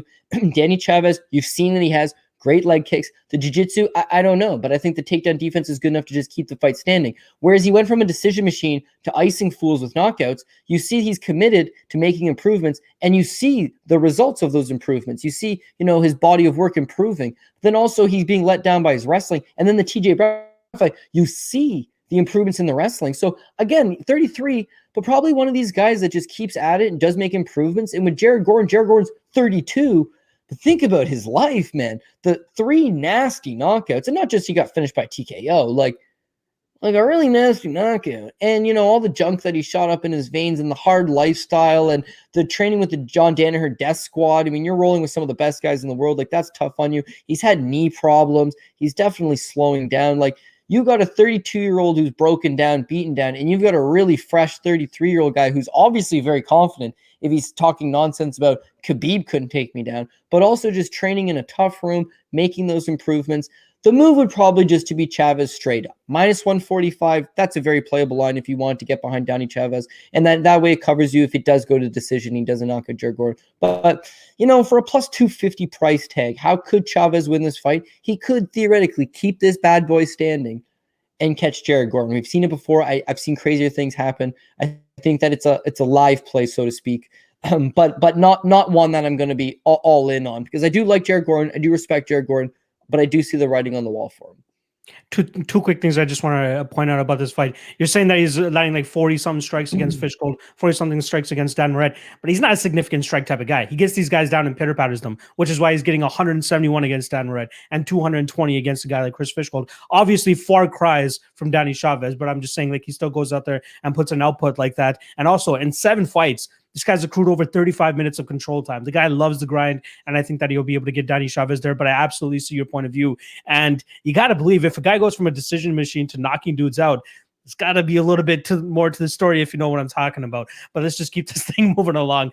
We'll move on to the main card here now, where we got we got a vet here in Andre Arlovski going up again against a young up-and-comer and Tom Aspinall. And man, am I not sold on the Aspinall train yet, and I'm getting flack for it all week. And I'm going to die on this hill of I don't believe that Tom Aspinall, you can't really back Tom Aspinall at this minus 240, minus 250 line. Now, if you want to take him inside the distance or if you want to take him inside round 1, all power to you. I think that's the spot to go. But when you get in plus 200 on Andre Arlovski, who shows that he can still go out there and kind of compete against some of these guys, I mean, the Tanner Bozers and the Philippe Lins and, he's still able to go out there and have performances like he did against Ben Rothwell. Now, I'm not saying that Tom Aspinall is Ben Rothwell here, but you see that when you're in the heavyweight division, it doesn't matter if you're 42, 43 years old, you're still able to hang with some of these guys because the older you get or the higher you get in weight, the older you're able to get away with fighting at somewhat of a high level.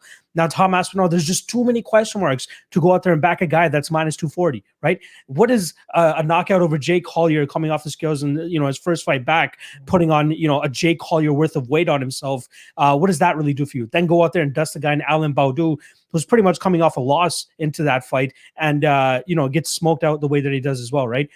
Hasn't won a fight that's gone past the first round, has never fought anybody to the level of Andre Arlovski. And if you're backing Tom Aspinall here, one, you got to believe that he has cardio because the other reasoning would be you got to believe that he has Francis Ngannou or Jairzinho Rosenstrike type knockout power. And I don't believe either of those are true. Maybe he has cardio, but the only time I've seen footage of him in the second round hasn't been that pleasant. He's struggling a little bit off of his back. And then at the ending of the round, he gives up a heel hook in an attempt that he didn't even try getting out of. Now, obviously, that fight was a long time ago. He's probably made some improvements and he's probably worked on his cardio. But until we actually see it in the cage, I believe you're being a very irresponsible bettor to go out there and put on minus 240 on a guy that there's so many question marks about. And Andre Arlovski, who still goes out there and shows he can be competitive in his fights. So again, if you believe Aspinall wins this fight, you can say first round knockout. But that's the best value you're going to get because minus 240 on money line on this guy is absolutely insane to me. I would take the Andre Arlovski plus 200, and I'd even take Andre Arlovski via decision at plus 335. But I'd rather just take the value at plus 200, considering that if Aspinall does have horrible gas tank issues, maybe we see Andre Arlovski rally a little bit later and get a finish. But obviously that depends on how bad Aspinall's gas tank could potentially be. These are all hypotheticals. The only thing that we know is that Aspinall's never won a fight that's gone out of the first round. So if you think that he's able to finish Andre Arlovski, if you think he has Francis Ngannou or Jairzinho Rosenstrike type knockout power, all power to you. But I'm on the Andre Arlovski side here. I'm not paying the juice on a young up-and-comer. We've seen how that's been going over the last couple of events now, right? Guys coming in with first-round dustings of guys, Adolfo Vieira, Luis Cosi, just to name a few, and it hasn't gone too well for them. And I think this is another spot that could potentially happen. But I'm leaving the question marks out there about Aspinall still. I want him to go prove it to me first before I buy into this guy's hype. And even at minus 240, are you really getting a steal to bet him at minus 240? I don't think so. So I'm going with Arlovski. I think the decision prop is there. Or the best spot actually would probably be the over 1.5, minus 160. Not too bad of a spot there. Arlovski, it's funny that we're talking about over 10 or 11 years ago, how chinny this guy was, right? Just coming off of consecutive knockouts and everybody's like, hang it up, dude, hang it up. And then he comes back to the UFC, puts together like 5 or 6 straight wins and then runs into the champ Stipe Miocic before Miocic becomes champ. But he shows that he can still somewhat be competitive. And this is going to be a tough fight for Aspinall. And I don't think he'll be able to get him out of there relatively quickly, which leads me to all these other questions that we have about Tom. So I'm going with the Arlovski side based on what we have historically speaking. How do you see this one? I go with Tom Aspinall. Honestly, I'm part of it's buying into the hype. You have to. He shows so many first round finishes that you have to just believe that he's not just a 1-round guy. His last pro loss, as you mentioned, with the heel hook, but now since then he's got a Brazilian Jiu-Jitsu black belt. So you have to believe that his grappling's a lot better. You have to believe all these things, and also this is a huge talent jump. Like you can't go from fighting Alan Baudot and the dude who just finished eating Jake Collier in order to how do you go from those guys to a former UFC champion, a former standout of every organization he's ever been with, a guy that's got this is his 50th pro fight.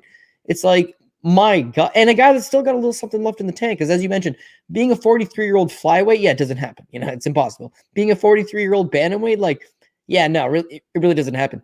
But being a 43-year-old heavyweight, that's not the end of the world. You know what I mean? They're all slower to begin with, that he gets away on his mobility, but he's a great gatekeeper, man. He's there to test guys that are untested, unproven. And if they're the real deal, they pass that test and they knock them out. If they're not the real deal, it is an awful fight that goes to decision.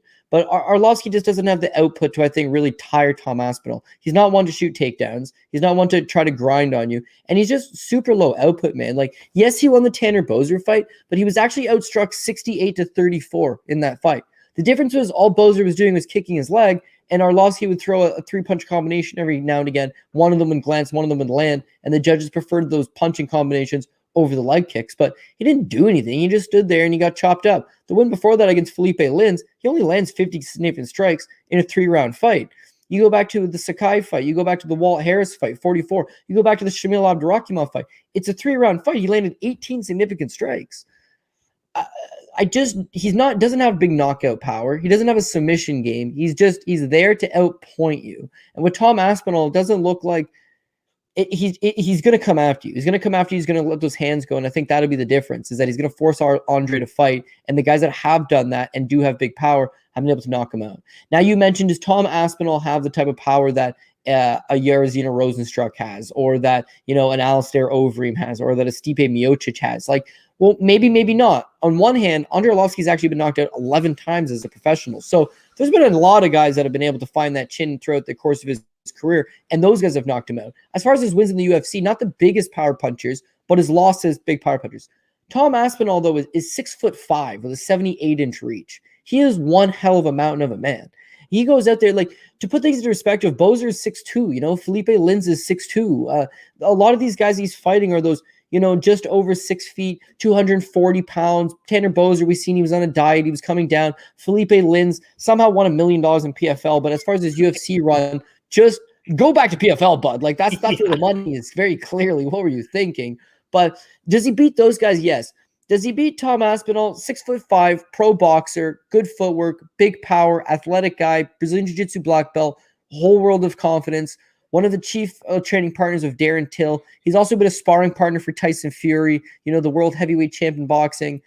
There's a lot to like about, still only 27 years old.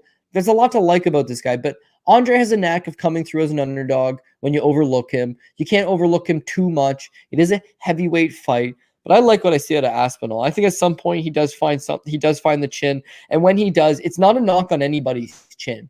It's that pretty much when you fight at heavyweight, the guy you're fighting is almost always just a specimen. Imagine you went to the grocery store, you're walking down the aisle, you're pushing your cart, you're checking out, and you see a guy just walk by, right? Whether he's in shape or not, he's 6'5", 260 pounds, right? Right away, you'd be like, oh shit, because you don't see that very often. This is a division where they found that one guy from all of these obscure areas and putting them together, and they're fighting professionally. It's like, yeah, if they land, a lot of damage is going to be done.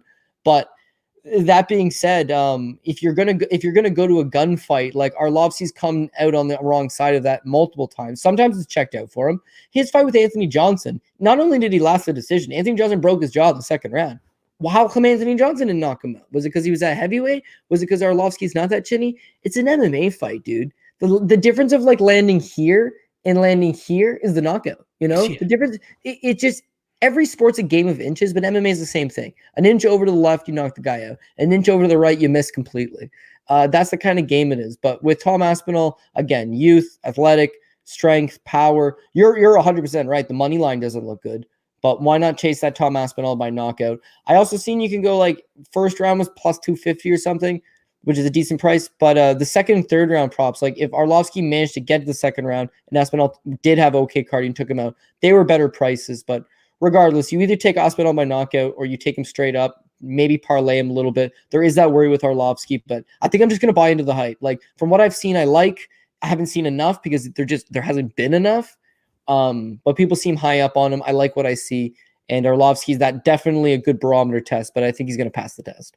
My issue with Arlovski, though, is he leaves a lot to be desired in regards to volume and output, right? So if Aspinall does, have decent cardio, maybe he could go out there and still out volume Arlovski. But given what we have historically speaking, I gotta at least give Arlovski a little bit of a benefit of the doubt here. Go ahead.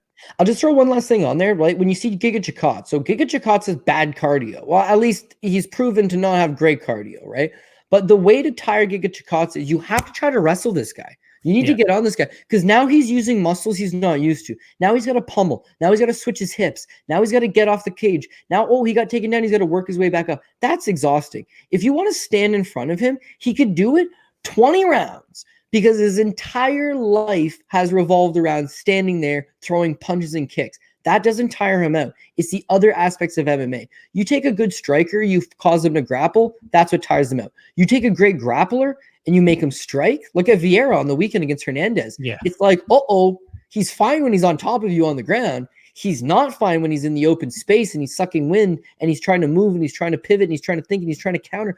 All these different things, that's what makes you tired. So with Tom Aspinall, if he did have a suspect gas tank, the best way to expose him is to get on him and start trying to wrestle him. A Curtis Blaydes, he's going to have a lot of success against a Tom Aspinall. But lucky for Tom Aspinall, Arlovski probably won't shoot a whole lot of takedowns. If he does, he doesn't overly commit, and he doesn't really stick to it and just grind you against the cage the entire time. He likes to stay in the open field. He likes to take his time. He likes to counter. And with Tom Aspinall, that's playing right into his hand. Boxing. Don't just box with the guy. That's quite literally what he's been doing his entire life. That's his strong suit. That's his comfort zone. You got to mix it up and do something else. And because I don't think Arlovski's the guy to mix it up, I think Aspinall. But again, going back to what you said, money line's probably off. We do agree on that assessment.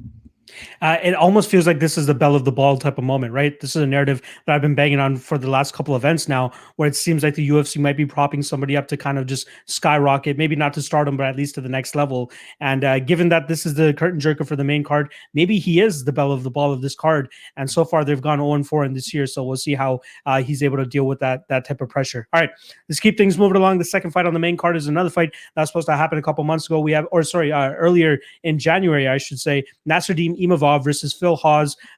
We've already broken this down, quite a lot. A lot of people have heard the breakdown for this. It's pretty much Phil Hawes, round one. Even if he wants to go out there and try to implement his wrestling game, he's probably going to gas himself up by round two, and that's where Imavov should be able to start taking over. Two things that I do want to talk about in terms of a caveat in this matchup. Phil Hawes, when they originally scheduled to fight at Fight Island, he moved over to Switzerland, started training with Volkan Oezdemir over there. Again, an affiliate of Sanford MMA, so he has same training partner and some similar coaches. But during this hiatus now, he moved back down to Sanford MMA. Luckily for him, it's out in Las Vegas now, so he's able to get those looks with his familiar training partners, with Henry Hooft and those guys. But I think that the jury is out on his cardio, and there are certain guys that could potentially fix their cardio. Like the only one that really comes to mind for me is like Darren Stewart. I mean, he gasses himself out against Julian Marquez, gives up a horrible choke in that fight just due to complete exhaustion. Now we see him go 3 rounds, and he's still ready to go another 4th and 5th round if he wants to. Is Phil Hawes that guy, though? I don't think so. I think he's always going to be living and dying by that cardio sword. And what I mean by that is that he's going to have to go out there, get that first round knockout, set up his shots a little bit better, kind of like how he did in the Contender Series fight, where he's like attacking the lead leg and just getting his opponent thinking about that and then come over with the bomb. And I do feel like that Imavov is hittable. But this, for me, this fight is a complete pass. If you want to chase anything, maybe the fight doesn't go to decision, because I think both guys are very prime for a finish here. But I'm a heavily minus 265. Ooh, that's not really too bad in a fight where I expect Phil Hawes to either get that first round knockout or completely gas to the point that we see Imavov take advantage of that. A little chalky, I get that, but I think it would be the play here, especially if you're backing or even if you can back either guy here.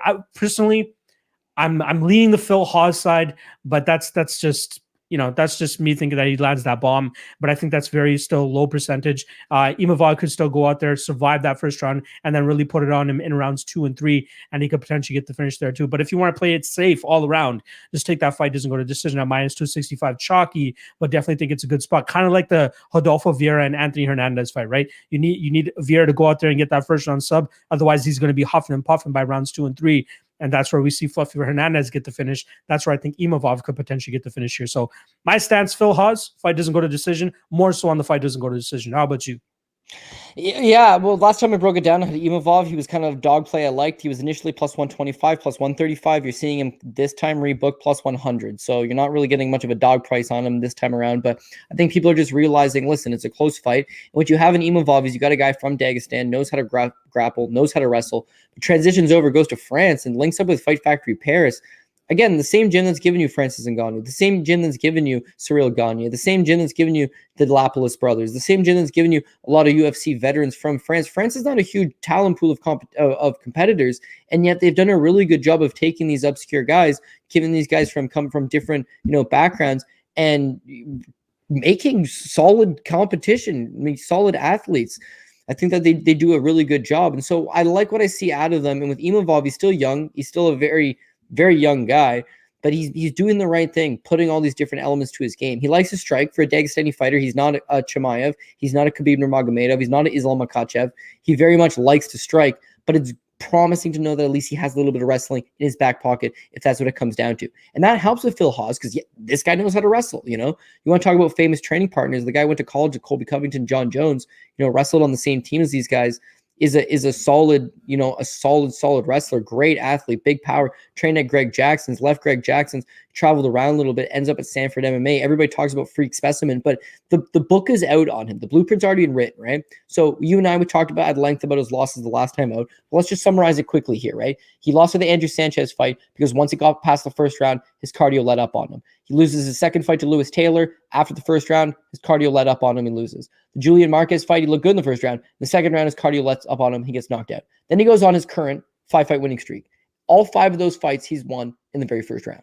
So this fight's the same thing. Like, he's going to go after Imavov. He's going to look to knock him out in the first round. Lucky for you, Imavov's never been knocked out in his entire career. He's also young. He also trains. Did I mention he was training at the same gym as guys like Francis Ngannou and Cyril Gane? Now listen, Imavov has never sparred with those guys. He's a middleweight. They're heavyweights.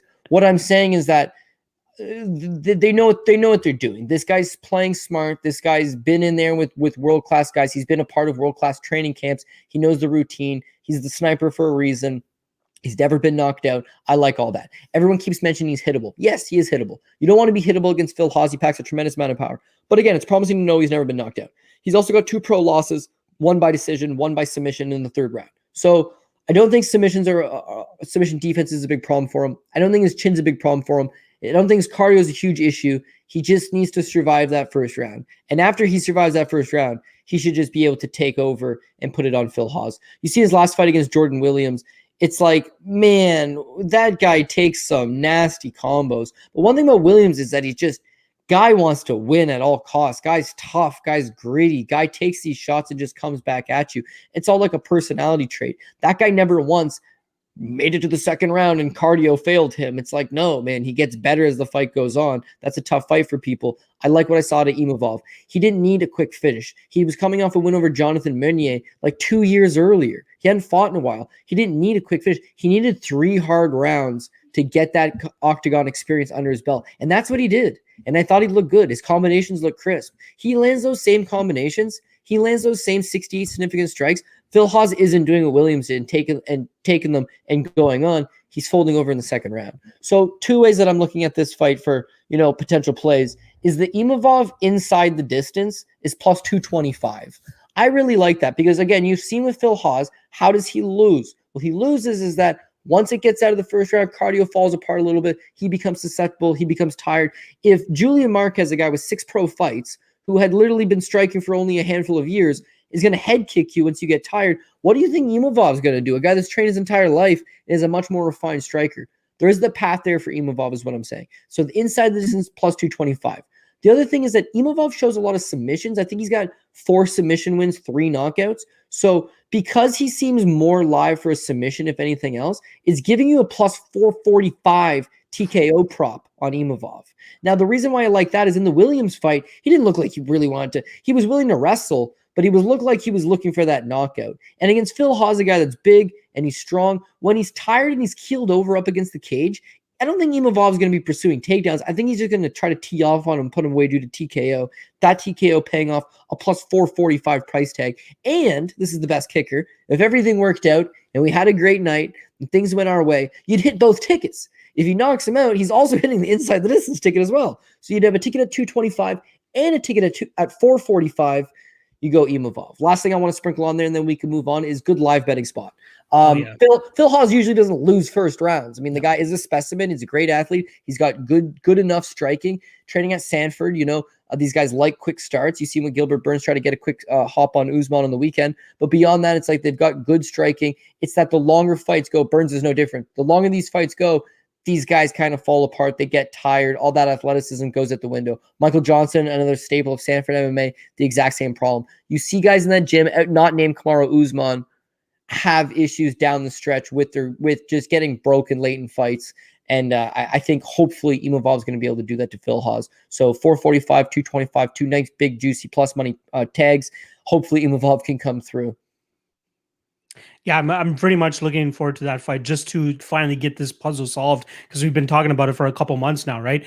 Is Phil Hawes going to get that first round knockout, or is Imavov going to be able to survive and get that finish later in this fight? But yeah, I do agree with you. It's one or the other. First round finish for Hawes or a later finish for Imavov. We got close to 300 people in the live chat at this point in time. Make sure you guys hit that like, show you guys some love here, show odds some love as well too. And if you guys haven't already hit that subscribe button, make sure you guys hit that as well too. All right, let's move on to the next one, where we got another similar fight to Tom Aspinall versus Andre Arlovski. We got heavyweights and we got a veteran. I don't even know if you can call Alexei Oleinik a veteran at this time. This guy has like 70-something fights, going up against Chris Daukaus, who's going to be coming into his third fight in the UFC now. So let's start off with Chris Daukaus on my side for a real quick. We're seeing a progression in this guy regarding his weight. That's kind of been like the main story coming into his UFC career. So Danny Holmes was his last fight in CFFC, and that was August of 2019. Weighs in at 257 pounds for that fight. Comes into his Parker Porter fight roughly a year later, or just about a year later, exactly almost a year later, at 241 pounds. 2 months later, comes back against Rodrigo Nascimento at 227.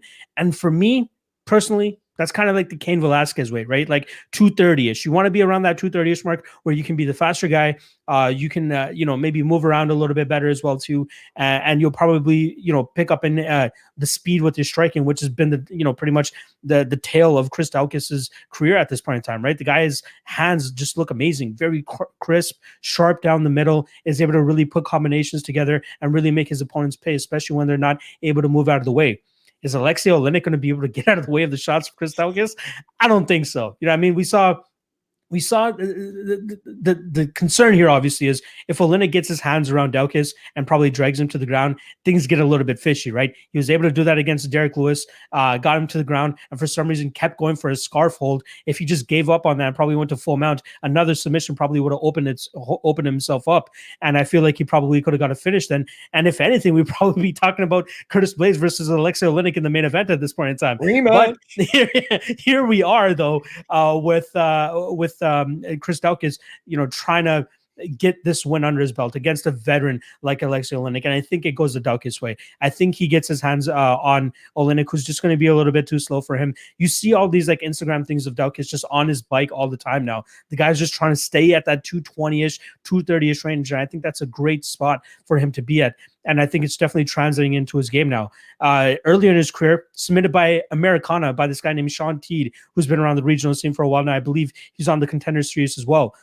But 25 weeks ago, I'm trying to get the specific date, but according to his IG, 25 weeks ago, he obtained his black belt. So he sees the problems in his game, goes out there and shores them up. Just like his brother Kyle Daukaus, who fights in the middleweight division, has his black belt as well too. So it's great that these guys are going out there and trying to fix the holes in their game and then just expand and get even better on the strikes, which for Chris Daukaus is his hands. And it looks nothing short of amazing. You know what I mean? I don't know how much you can really take away from the Nascimento fight, assuming that he came into that fight as like a plus 220 underdog.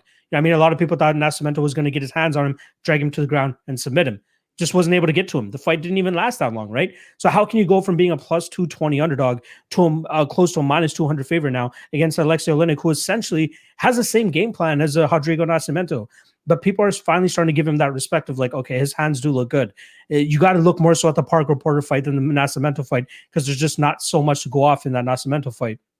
But I think we see that continued improvement from him. I think we see him put the hands on Alexei Oleinik, and I think we see him put him out. The spot that I went, just to cover any freak accident here, is the under 1.5, which personally I bet at minus 165. It's at minus 170 right now. I think there's some solid amount of values there as well, because if this fight ends, it's probably going to be early, right? I mean, like either Oleinik gets him down nice and early, puts him out, or chokes him out, or Daukaus survives and puts him out with the hands. I just don't think that Oleinik will be able to deal with the hands of Daukaus. Now, people might want to refer to the Fabricio Verdum fight where Oleinik was able to go 3 rounds and, took some shots from Verdum. There's a difference between that. I mean, even in the Derrick Lewis fight, there's a difference between that. Derrick Lewis is throwing these wide winging bombs, and sure, he has a lot of power behind it, whereas Chris Daukaus has just like those crisp, fast hands that are going to make it a lot harder for Oleinik to see coming, especially when he's getting jabbed to the face and then an overhand right comes out and over, especially one that he's not expecting. Those are the ones that put you out. So that's why I like Daukaus here. But just to be on the safe side, I went with the under 1.5 at minus 170. I think that's a good spot. How are you seeing this one? Yeah, I agree. I agree 100%. I think Chris Daukaus and Tom Aspinall are being set up in these very favorable spots. Who wouldn't want to see Alexei Oleinik versus Andrei Arlovski? Crazy they haven't fought yet, right? Crazy. Right. So they're both in their 40s. They've both been around the circuit forever. They're both these old-timey. They're both technically Russian. I mean, one's actually Russian, one's from Belarus. But it's like, man, that would be a fun little fight that the UFC could put together. It's winnable for both guys. They're not in over their head. Alexei Oleinik has taken a lot of damage. He just shouldn't be in there with these big power punches that can knock him out in the first round, because he's been knocked out time and time again in the first round. And Arlovski's not that big power guy. Meanwhile, Oleinik gets you to the ground. He can submit anybody. Anybody this man wants, he can submit. It makes it a fun little fight. And then on the flip side to that, Tom Aspinall versus Daukaus.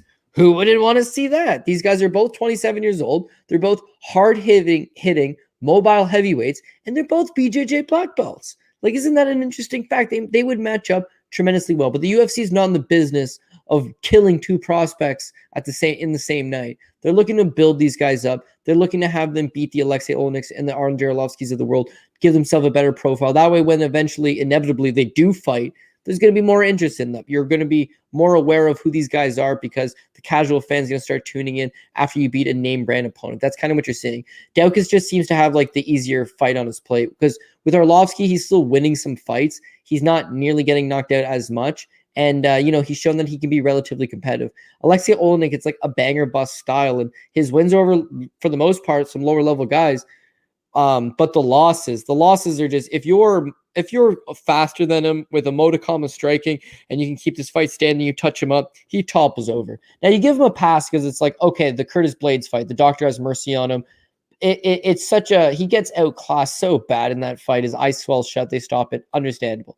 The Overeem fight, he started well against Overeem. He tried to bum rush him. Overeem was doing his classic stupid shell guard defense up against the cage, but then eventually ends up on top of him and TKOs him in the first round. Wall Harris, it's a 12-second knockout, and he's stiff as a board the whole way down. Like, it's a nasty knockout. It's like, oh my God.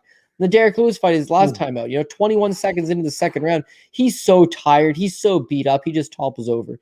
But you look at like other fights in his career as well, like the Magomed Malikov fight. He gets knocked out in the first round. The Neil Grove fight in Bellator, 45 seconds into the first round. Michael Kita, Polish MMA veteran, KSW guy, shout out to him. A minute 17 seconds into the first round. Alexei Oleinik also used to fight professionally as a middleweight. He fought Chael Sonnen back in Bodog back in the day. He's 43 years old. Like, man, this is a bad sign. But the one thing he has is like scarf hold, Ezekiel. Like, if he ends up on top of you, or even in the Victor Pesta fight, ends up on the bottom, he's got these like old-timey jiu-jitsu moves that he can snap something up. But with Martinez, we talked about, he's out of Martinez BJJ. Sorry, I called him Martinez Daukaus. He's out of Martinez BJJ. He is a BJJ black belt. I think his submission defense should be good enough. As far as the fight being standing, his striking is going to be more than enough. I would like to go heavy on Daukaus. He's definitely going to be a parlay piece. The only one thing that's causing me, even just the littlest remote amount of thought, is you go back to Arlovski's fight with Tanner Boser. So Boser wasn't a knockout guy, and then he comes to the UFC. He knocks out two guys, two nice little knockouts. Everybody's talking about Boser's a knockout threat now. He fights Arlovski. Everyone's talking about Arlovski has no chin. Boser's going to knock him out. And it's like, just because you beat two guys, really low-level guys by knockout, doesn't make you this knockout machine. Daukaus, I'm talking about him. He's a knockout machine. You're talking about him. This guy's a knockout machine. Everybody I've seen analyzing was like, this guy's got really good hands for a heavyweight. No, but again, let's just realize that he knocked out Parker Porter in the first round, and then the win over Nascimento. Nascimento was supposed to be a little bit better than he ended up being, but especially the nature in which it happened, it was just like, this guy can't take a punch. So we don't want to quite overvalue him just yet. Aspinall's in the same boat. Dude knocked out two absolute putzes in the first round. Are we overvaluing these guys? But to answer that question, yes, I clearly am.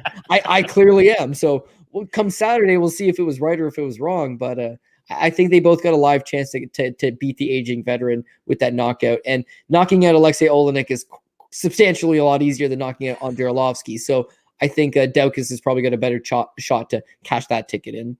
You would pretty much just answer the question that I was going to ask you, is like, who do you think has the better shot of winning here? And I guess you just answered. Chris Daukaus obviously has a better chance of beating Alexei Olenek than Tom Aspinall has of beating Andrei Arlovski. All right, let's keep things moving along. The next fight up, we got a pretty fun fight. Not the biggest name value, but they definitely bring the entertainment. We got Derrick Minner coming in against Charles Rosa, and this fight should be fun right off the bat. Derrick Minner goes out there and submits our guy TJ Laramie in the first round in his second UFC fight, I believe it is. But that's pretty much his MO. You know what I mean? 25 in his 25 wins, 22 have come via submission, which is absolutely insane. Like, how is that even possible? Only Derrick Minner is able to answer a question like that. The guy is first round sub or finish or bust. I mean, I don't think he can really get much done in the second or third rounds. I think only 2 or 3 of his wins have come in the second round or via decision. But more often than not, he's either getting the job done in the first round, or he's the one getting put out in the first or second round. And with Charles Rosa, you're getting a guy BJJ black belt himself too.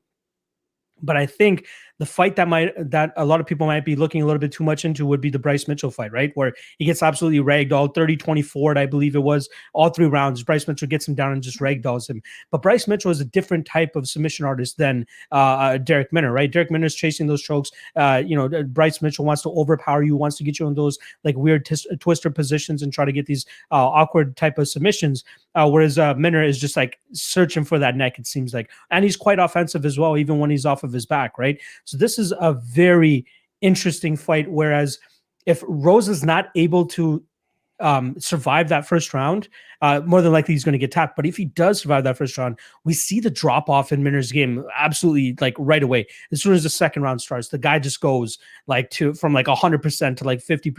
And that's where I think we can see a guy like Charles Rosa take advantage of that. I think Rosa would be very live in getting a submission of his own. Derrick Minner has a ton of submission losses on his record, and it's very weird to think a guy with 22 submission victories in 25 fights can get submitted as easily as he does. But it just comes down to his cardio just not holding up. He doesn't have the work rate to continue to go 15 minutes. So the way that I approached this fight was the under 2.5. I think that we see a live finish for either guy here. I think the current line is roughly around -160. And combined, these guys are like 45 of 53 fights have gone under 2.5. So I'm taking those odds. That's like an 85% chance of hitting. And then the implied odds are currently giving us around like 60%. So you're getting some value there if you're just talking statistics alone. But the way these guys fight, Rosa will obviously have the striking advantage. And I think he'll have the jiu-jitsu to hold up against Minner. And then once this fight gets pushed into that second round, I think we'll see Rosa pull away with it. So even if you want to go with the round prop here for Charles Rosa, you're looking at Charles Rosa round 2 is +475. I'd like a little bit more meat on the bone there, but I think the safest spot here would be the under 2.5 at -165. Derrick Minner is not going to change the way he fights. The guy's first round or bust. I just don't see 36 fights into his career where he's going to be like, all right, let's just try to grapple fuck and not exert enough energy in this first round so I can go 15 minutes. So I think that we see Minner go for that sub in the first round, not get it, and then second round we see Charles Rosa start to take over. I'm going Rosa sub second round. How are you seeing this one? Yeah, I mean, we got a very, very fun fight on our hands. The UFC did a good job in just putting on a card. Again, this is where it goes back to it's an all-around better card than last week. Is that now you got the veterans, you got the big name guys, you got the young prospects, and they gave you these guys like Nate Landwehr and Derrick Minner and a bunch of guys. It's like they are gonna absolutely go out and try to get the win at as quickly as possible. Put on a good show for you. You know, I think it's fun in a lot of ways. You know, sorry, Phil Hawes is another one guy. Like he's got one round in him. But similar to the Phil Hawes fight, I don't think it materializes with the first round finish. If he doesn't get the first round finish, his game falls apart. That's the knock on Darrick Minner. That's quite literally always been the knock on Darrick Minner. You nailed it best. You know, he's got 22 submissions. Most of those submissions have come in the first round. For a guy that with 36 pro fights, he's been to the judges' scorecards 3 times. Won once, lost twice. But it's like he doesn't go to the scorecards. He's an underfighter. His fights don't go the distance. If he successfully wins, he submits you in the first round. If he doesn't submit you in the first round, he gets submitted. He's got 8 submission losses as well. He has been knocked out, but he mostly gives up submissions. And it's almost always due to exhaustion. You want a prime example of how this guy fights? Look at this fight with Jordan Griffin. He puts on the most nastiest submissions on Jordan Griffin in the first round. And the second round, he gets submitted. Like, just gives him his arm. This is Jordan Griffin, okay? Then he makes his UFC debut, and you see the fight with Grant Dawson, right? That's his debut. He puts Grant Dawson in nasty submissions. And then in the second round, Grant Dawson submits him, like early. Like, his gas tank just completely falls apart. But here's something notable. You're a super fan. You know, we talk about casuals and hardcores and all that. You're a super fan. I'm a super fan, right? Stop me when you notice a guy, when you recognize a name, any name, okay? These are Darrick Minner's wins, okay? James Smith, DeAndrew Jones, Hector Velez, Adam Mukacic, Justin Morrison, Robert Flaherty, William Osborne. He lost to John Duvall and Chad Obelmatter in there. By the way, you might know Chad. Austin Lyons, Tony Crowder, Luke Sanders. You know Luke Sanders, but he lost that fight. But he beat Jordan Hernandez, Shane Moffitt, Marvin Blummer. People will know him from RFA, but that's not a quality win. Eric Vo, Matt Brown. No, not that. Matt Brown. Brandon Ball. He came to Hard Knocks, fought our boy Jesse Arnett, lost the first round and got submitted in the second round, but he looked way out of place against Arnett. He beat Bill Camry, a former Josh Hill opponent. Zach Smith, lost to Chico Camus, a former UFC flyweight. Beat Justin Overton and Will Shutt. He lost to Fernando Padilla. He beat Chuka Willis, a low-end Bellator veteran. He lost to Jordan Griffin, but those are the notable guys that you have heard of are the ones he's lost. Yeah.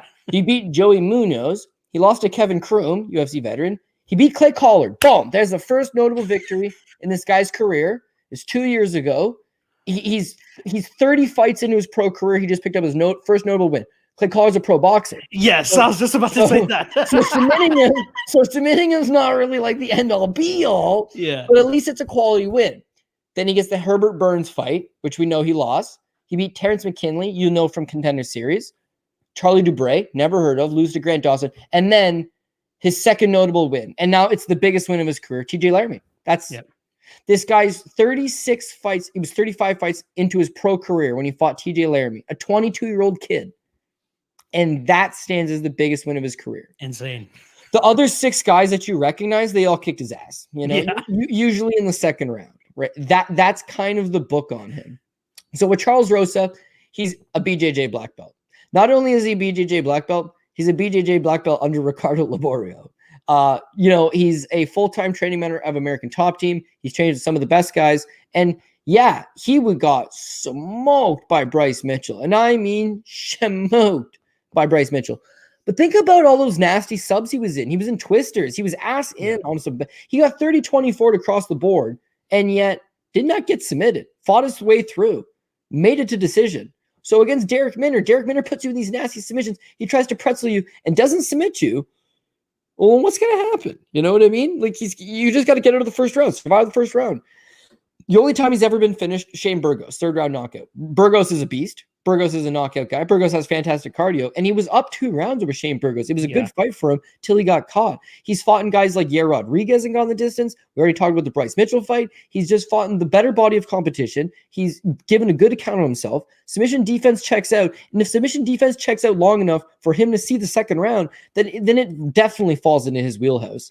I can see him live for TKO. However, looking back at a lot of his fights, he's not much of a striker. He prefers to get the job done with submissions as well. And even though you can look at 22 submission wins, for Minner, he's been submitted 8 times as well. Like, I don't want to say he quits after the first round, but he doesn't want to be there anymore. Writing's on the wall. Right. And then all of a sudden Rosa becomes live for the sub. So I was like, well, geez, could Rosa get a knockout? The prop was nice and juicy. Well, could Rosa get a submission? The prop is still nice and juicy. But then I just looked at, what about just Rosa inside the distance, right? Covers both sides. And Charles Rosa inside the distance was plus 120. So you're still getting a plus money, and that's how you're going to turn your minus 185 favorite, Charles Rosa. Is that what he's sitting at right now? Is he moved up at all? He's still minus 185. Yeah. So that's how you turn your minus 185 Charles Rosa into a plus money play, would be take him inside the distance. Now, I know what you're thinking. Man, I've watched Charles Rosa before. Like, he's not really an inside the distance guy. Yes, but have you seen Derrick Minner before? Like he could make anybody look like a finisher. Look at Ilya Topuria. He had 1 knockout win on his record. 1. He fights Damon Jackson. People are like, dude, he's not going to knock Damon Jackson. It's like, have you seen Damon Jackson lose fights?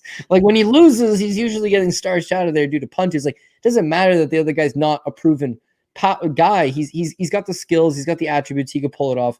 I see this as a similar situation. You can improve Rosa to a plus 120, but the money line is not terrible as well. It's going to be one hell of a sweat in the first round. For sure. Believe me, we all know that. We know that that's the MO on Minner. But I'm already going to be sweating balls in the first round of the Phil Hawes fight. I'm already going to be sweating balls, come when we get to the Derrick Lewis fight in the main event. Like, this is a spot where, like, there's 4 heavyweight fights. I'm going to probably sweating balls for most of them.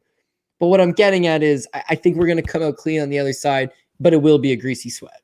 You might as well be a little bit more efficient and just wear a sauna suit while watching this card, because you're going to be sweating pretty much the whole time. I'd not be doing my job if I didn't at least let you guys know what the Derrick Minner to win by submission in round 1 prop is. That's plus 350. And one more kind of prop I want to give to, or props I want to give to Charles Rosa. Submitting Manny Bermudez is pretty impressive, given that Manny Bermudez always comes into his fight overweight, and Charles Rosa did a really good job in terms of defending his submissions and then pulling off a submission of his own in that fight. So good look for Charles Rosa there. All right, let's get to the co-main event here. No idea why this is the co-main event, considering all the other fights that we have on this card. I'd probably even take Derrick Minner and Charles Rosa as a co-main event over this one. No shade at Ketlen Vieira here, but we got Ketlen Vieira going up against Yana Kunitskaya. It's a lot of chalk here on Vieira, which is usually the MO in most of her fights. Minus 265 for her, plus 225 for Yana. Now, Yana's approach in his last couple fights seems to just be go up there and just try to grind on your opponents, right? Like the Yulia Stoliarenko fight.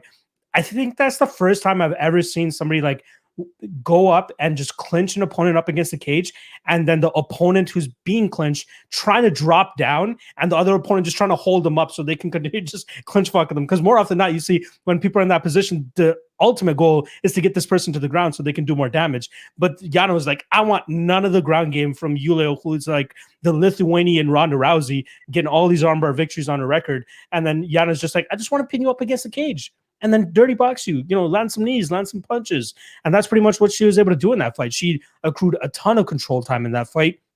And she's able to get away with it against girls like, the Marion Renaults, even though in that fight she took a little bit more of a pick you apart from the outside and continuously moving type of approach. But most of her fights, she's trying to pin you up against the cage, try to control you as much as possible. I don't think that's going to work here against a strong girl in Ketlen Vieira, who's very good striking herself too. And I think that's where it's going to start to fall apart from Yana, is if she starts to engage in those clinches, I think she's going to lose those positions. We see the awareness from Vieira in terms of digging her underhooks when she's up against the cage, pushing her opponent back up against the cage, getting her own dirty boxing, dirty clinch game going, and then getting back to distance and really getting her strikes going. The last time we saw Vieira lose was to Irene Aldana, and that was a fight where I think it was just like the undefeated ego kind of just catching up to her, where she's just throwing these wild strikes against Irene, who's way more sharper with the striking, way more technical, and unfortunately for Vieira, it caught up to her that night. Then we saw her come back and really put together a solid performance against Ajara Eubanks, just winning that fight all around. And I think that this is another solid fight for her to go out there and pretty much just outpoint Yana. I don't think she'll finish her. I think she'll be able to control her wherever this fight goes. I think she has the better jiu-jitsu as well, too. I think Yana just has her work cut out a little bit. The line, for me, a little bit too wide, but I wouldn't mind parlaying it. But I think that we see Ketlen win this fight, and I think we see her win it via decision as well, too. If you want to take the over 2.5, minus 320, that's a little bit too chalky for my liking. But Vieira to win by decision, minus 120. So you turn a minus 265 into a minus 120. That's probably her path to victory here, and that's the way that I'm going. So I got Vieira. How do you have this one? You know what? I got to pass altogether. I don't like what I see to Ketlen Vieira. I think that she's making improvements. I think that grappling is the way to win this fight. But just keep in mind this, right? So UFC debut against Kelly Fasholes. She wins a split decision. She was outstruck 44-13, but she had 4 takedowns over Kelly Fasholes, right? Wins a split decision. That's her debut. The Ashley Evans Smith fight, she narrowly won a striking battle 71-68. Close competitive fight against Ashley Evans Smith, where Ashley Evans Smith had a lot of spots. Then she has a Sarah McMahon fight. She loses the first round. She's losing the second round. She's outstruck 29-17 against Sarah McMahon, and then Sarah McMahon hands her the submission, which, as we've come to realize, is a Sarah McMahon characteristic. So far, she's defeated Kelly Fasholes by split, got outstruck, didn't look good. Narrowly outstruck Ashley Evans Smith, got the win, didn't look very good. Wins the Sarah McMahon fight, loses the first round, doesn't look overly good, got outstruck. Then she gets the Kat Zingano fight, where she proceeds to get outstruck 59-41, wins a split decision. A lot of people strongly disagree that she beat Kat Zingano in that spot, but ultimately, she does not look good. Then she fights Irene Aldana, where she gets knocked out in the first round. So it wasn't like, oh man, big upset. She was 4-0 in the UFC. She was kicking ass. She'd looked massively suspect for 4 fights in the UFC before fighting Irene Aldana, and then gets knocked out in the first round. So now I'm banking on her. She's going to get back in the win column. She takes on Sinjara Eubanks, and she outstrucks Eubanks. Sorry, she's outstruck by Eubanks 69-68. She's effectively been outstruck by Kelly Fasholes, Sarah McMahon, Kat Zingano, Irene Aldana, and Sinjara Eubanks. 5 of her 6 UFC fights, she's been outstruck. But she relies on the takedowns, and that's what she's going to try to do here against Yana Kunitskaya. But the reason why I'm a little bit at least hesitant is Yana Kunitskaya has probably fought a little slightly better level of competition. She's fought for a UFC world title against Cyborg at 145 pounds. She's dating Thiago Santos, longtime Jackson Winklejohn member as well.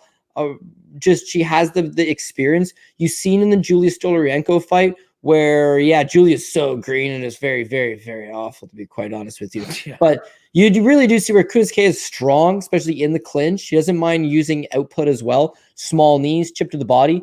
And so going back to Vieira and why she's getting outstruck, she's got really low numbers. 17 landing against McMahon, 13 against Fasholes, 20 against Aldana, though she got knocked down that spot. The Zingano fight, only 41. It was a 3-rounder. It's like she's really low output. Yana Kunitskaya, meanwhile, she doesn't have those issues. You look at her versus Marion Renault. It's a war, man. She lands nearly 100 significant strikes in that spot, and they go to battle. Her versus Aspinall, she got knocked out. It only really made it 2 rounds, 33 seconds, 10 minutes and 33 seconds. So it's like, it's just early into the second round. But still to that point, she had landed 47 significant strikes, which is as much as Vieira's going to land on a whole fight, really, for the most part.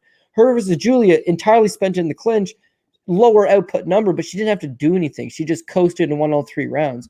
I'm not saying I think she's going to win this fight. I'm saying Vieira minus 220. Like, what?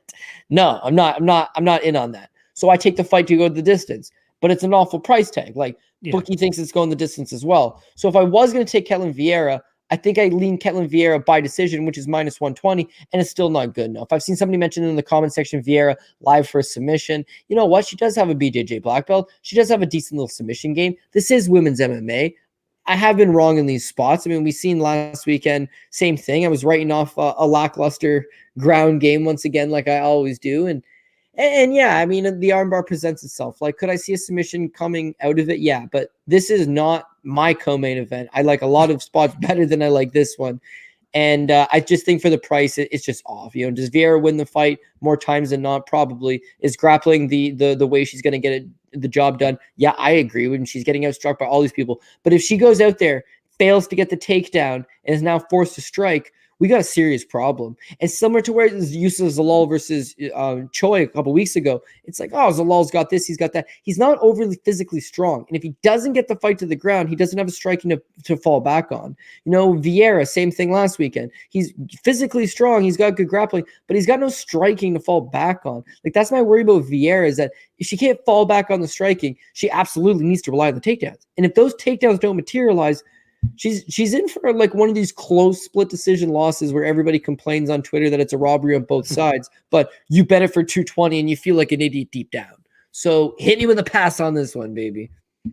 Yeah, it could definitely play out a lot closer than the odds are indicating here. Before we move on to the main event, though, I do want to give a quick shout out to my guy Danny Legs in the chat, letting me know that Minner via round one sub is actually plus 1,000 on FanDuel. So if you guys have access to FanDuel and you think that has some value on it, that's the spot that you want to hit. I got the plus 350 from our good old buddies over there on Best Fight Odds. According to Bet Online, that's the line that they currently have for Minner via round one sub. All right. If you'd like to watch the full video, make sure you guys hit up odds.com. The link will be in the description below, but we are moving right along to the main event here with Curtis Blaydes versus Derrick Lewis, who were originally scheduled to fight each other way back in November, I should say.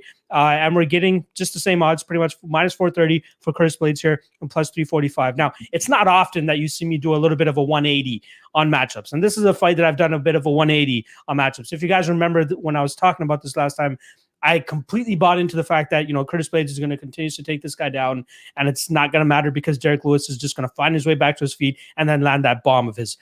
That is a lot more low percentage than I was making it sound at that point in time. And I believe I had bought a little bit too much into the Alexander Volkov performance that we got from Curtis Blaydes, where we saw him huffing and puffing in that 4th and 5th round. And you got to give a little bit more credit to Volkov there for making Blaydes work, not just just laying on his back. He was making Blaydes work, which is why Blaydes was so fatigued and gassed at the end of that fight. Now, with that a little bit more into perspective, I'm definitely on the Blaydes side now. I'm definitely on the Blaydes inside the distance side now, too, because I don't see how Derrick Lewis is going to be able to survive this fight for 5 rounds. Now, he's absolutely live to do his fuck it, let's get up jiu-jitsu style, where he's just like, I don't want to be on the ground anymore. I'm just going to turn to my belly, put my hands on the ground, get my knees going, and get back to the feet and throw 5 or 6 shots. If I knock you out, great. If not, I'm probably going to be too tired from spending myself in that combination, and you're going to take me down once again.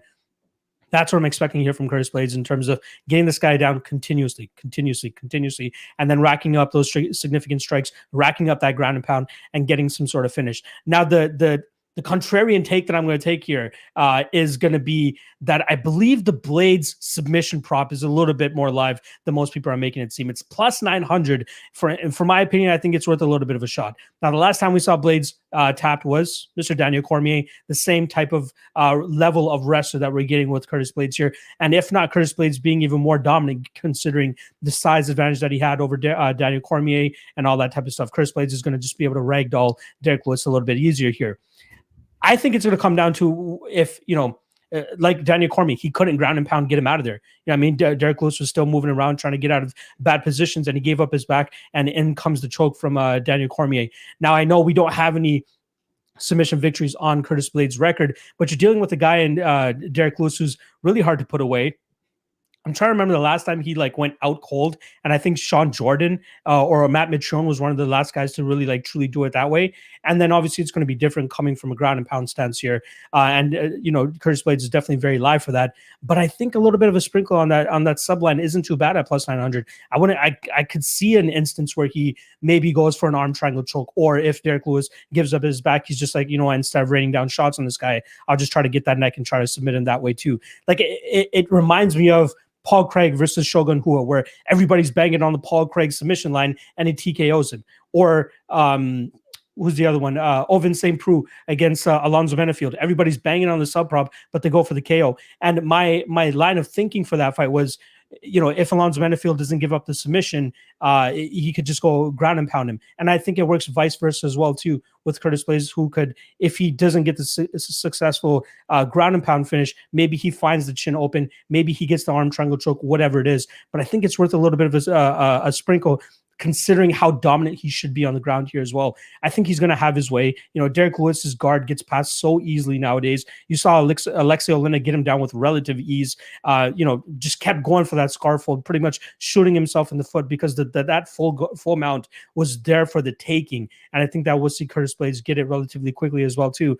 I'm seeing a lot of people on the over 1.5, and this is not a fight that I personally want to have the over 1.5, because obviously you have those Derrick Lewis early bombs.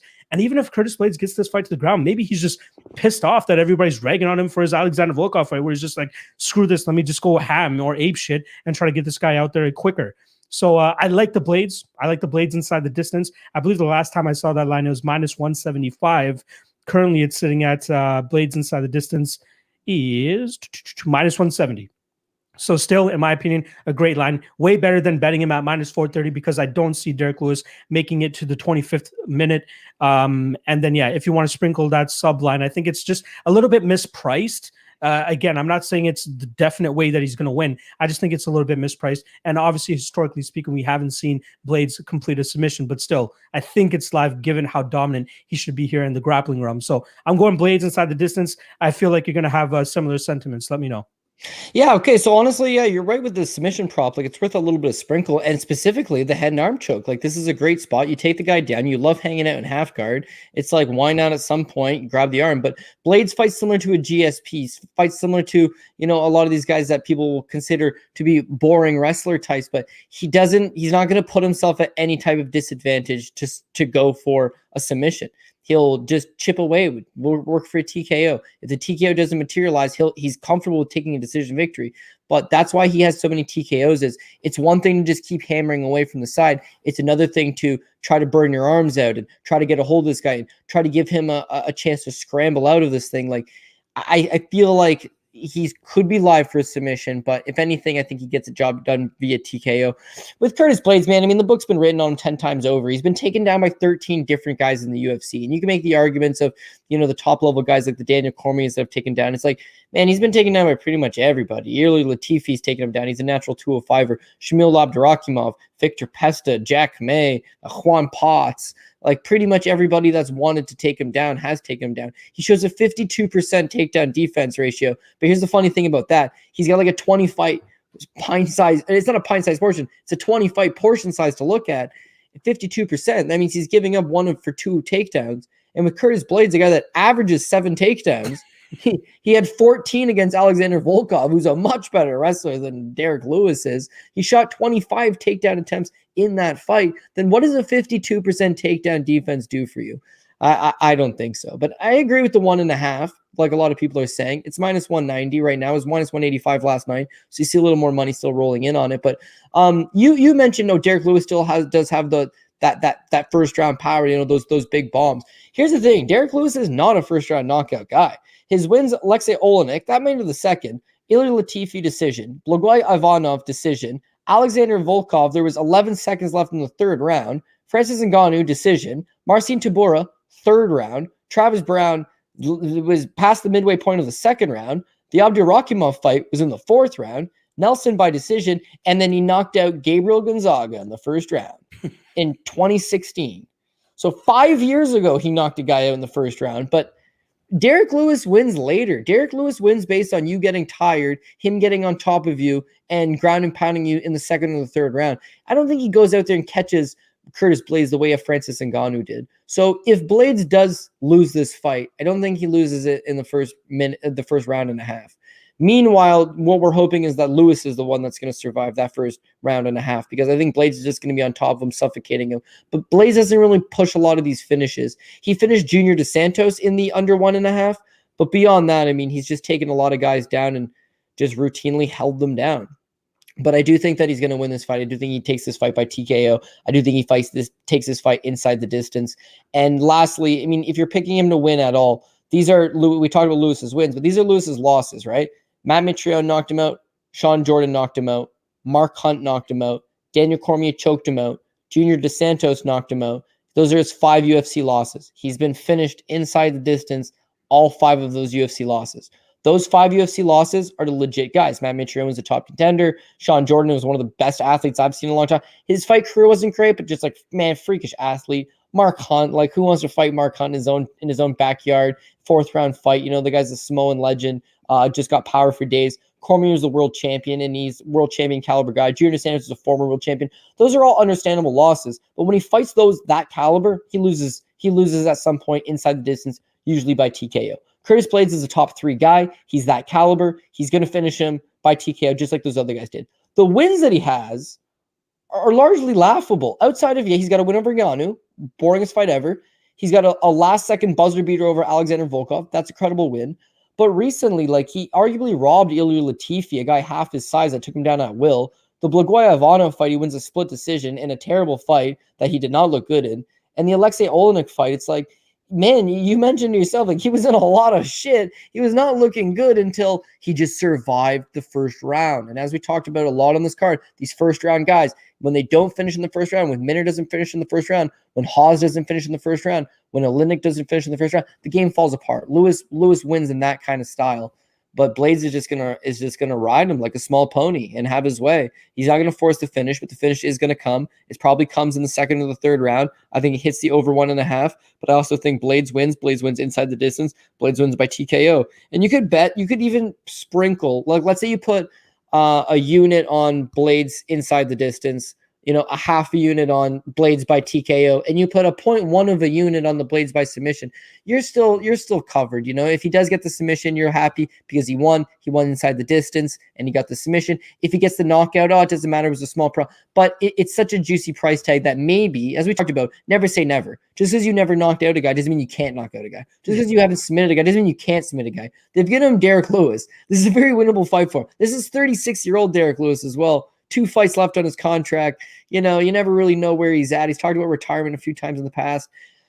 There's a lot to like about Curtis Blaydes. It is heavyweights, mind you, but this has got heavyweight feel of Usman versus Burns. It's like, yeah, we could get chin checked early, but beyond that, we've got the wrestling, we've got the striking, we've got the length, we've got the cardio, we've got the experience, we've got all the other factors. How does the fight go? Dude, he does get chin checked, but he still gets the job done. And I see the same thing for Blaydes. People calling him Chinny. It's like he lost to Francis Ngannou. And the first time his eye swelled shut. The doctor stopped. It wasn't like he got knocked out. His eye was done. And the second time, I'm not going to say early stoppage, but it wasn't out, but it's like kind of let it go a little bit more. It's Francis Ngannou. Yeah. That's a little bit different. People say, like, dude, Derrick Lewis hits as hard. It's like, no, Francis hits you standing. You're out before you hit the ground. Lewis gets on top of you, and all of a sudden it's like, shit, is a 280-pound guy on top of me, and he bounces your head like a basketball off the canvas half a dozen times, and then you're out. Those are two different types of power, right? And so Blaydes hasn't dealt well with the first one, clean standing shot. Maybe that's what gets him, but he's not going to end up on his back against Derrick Lewis. So, yeah, I got Blaydes, and we're going to go inside the distance for this one. Yeah, if you're a Lewis backer, it can't be encouraging to see how easily Alexei Oleinik was able to drag him to the ground. And if Blaydes does the same thing, I think we're going to get a much stiffer, level of offense coming from Blaydes than we did from Oleinik with just that scarf hold. All right, let's get into the best bets here, and we will wrap up the show with the best bets as always. So I'll kick things off as always. Let's just get it into the show here. As soon as I'm able to get it up on the screen. Apparently I'm not able to get it up on the screen, which is great. So maybe our moderator in the background will be able to eventually get it on the screen for us. But either way, the first one that I got is Pat Sabatini to win in round 3 plus 1,700. I do believe in the cardio issues of Rafael Alves. I think we'll see Sabatini survive that first round. Like we said, a narrative that's going to happen throughout this entire card. I think he survives that first round, makes it to that third round, puts it on Alves, grinds him out, and eventually either gets a submission or a TKO finish in that round 3. There we go. There's that beautiful prop. Appreciate the moderator in the background. Appreciate you for doing that. But yeah, Sabatini in round 3 plus 1,700. That's the spot that I'm looking at there. Worth a little bit of a sprinkle given Rafael Alves's in his past 2, he has been finishing the second and third rounds in the past. So you definitely believe that there has got to be some cardio issues that he's dealing with. And Sabatini is somebody that could go out there and exploit that.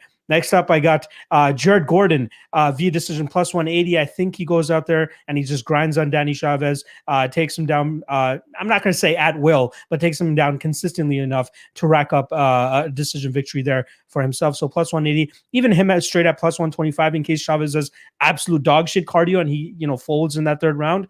But I'll give him the benefit of the doubt and I'll go with Gordon via decision plus 180. And then lastly, told you guys, I got to sprinkle that Blaydes via sub plus 950. I think it's worth a little bit of a shot. Maybe an arm triangle choke. Maybe Lewis gives up his back and we see a rear naked choke.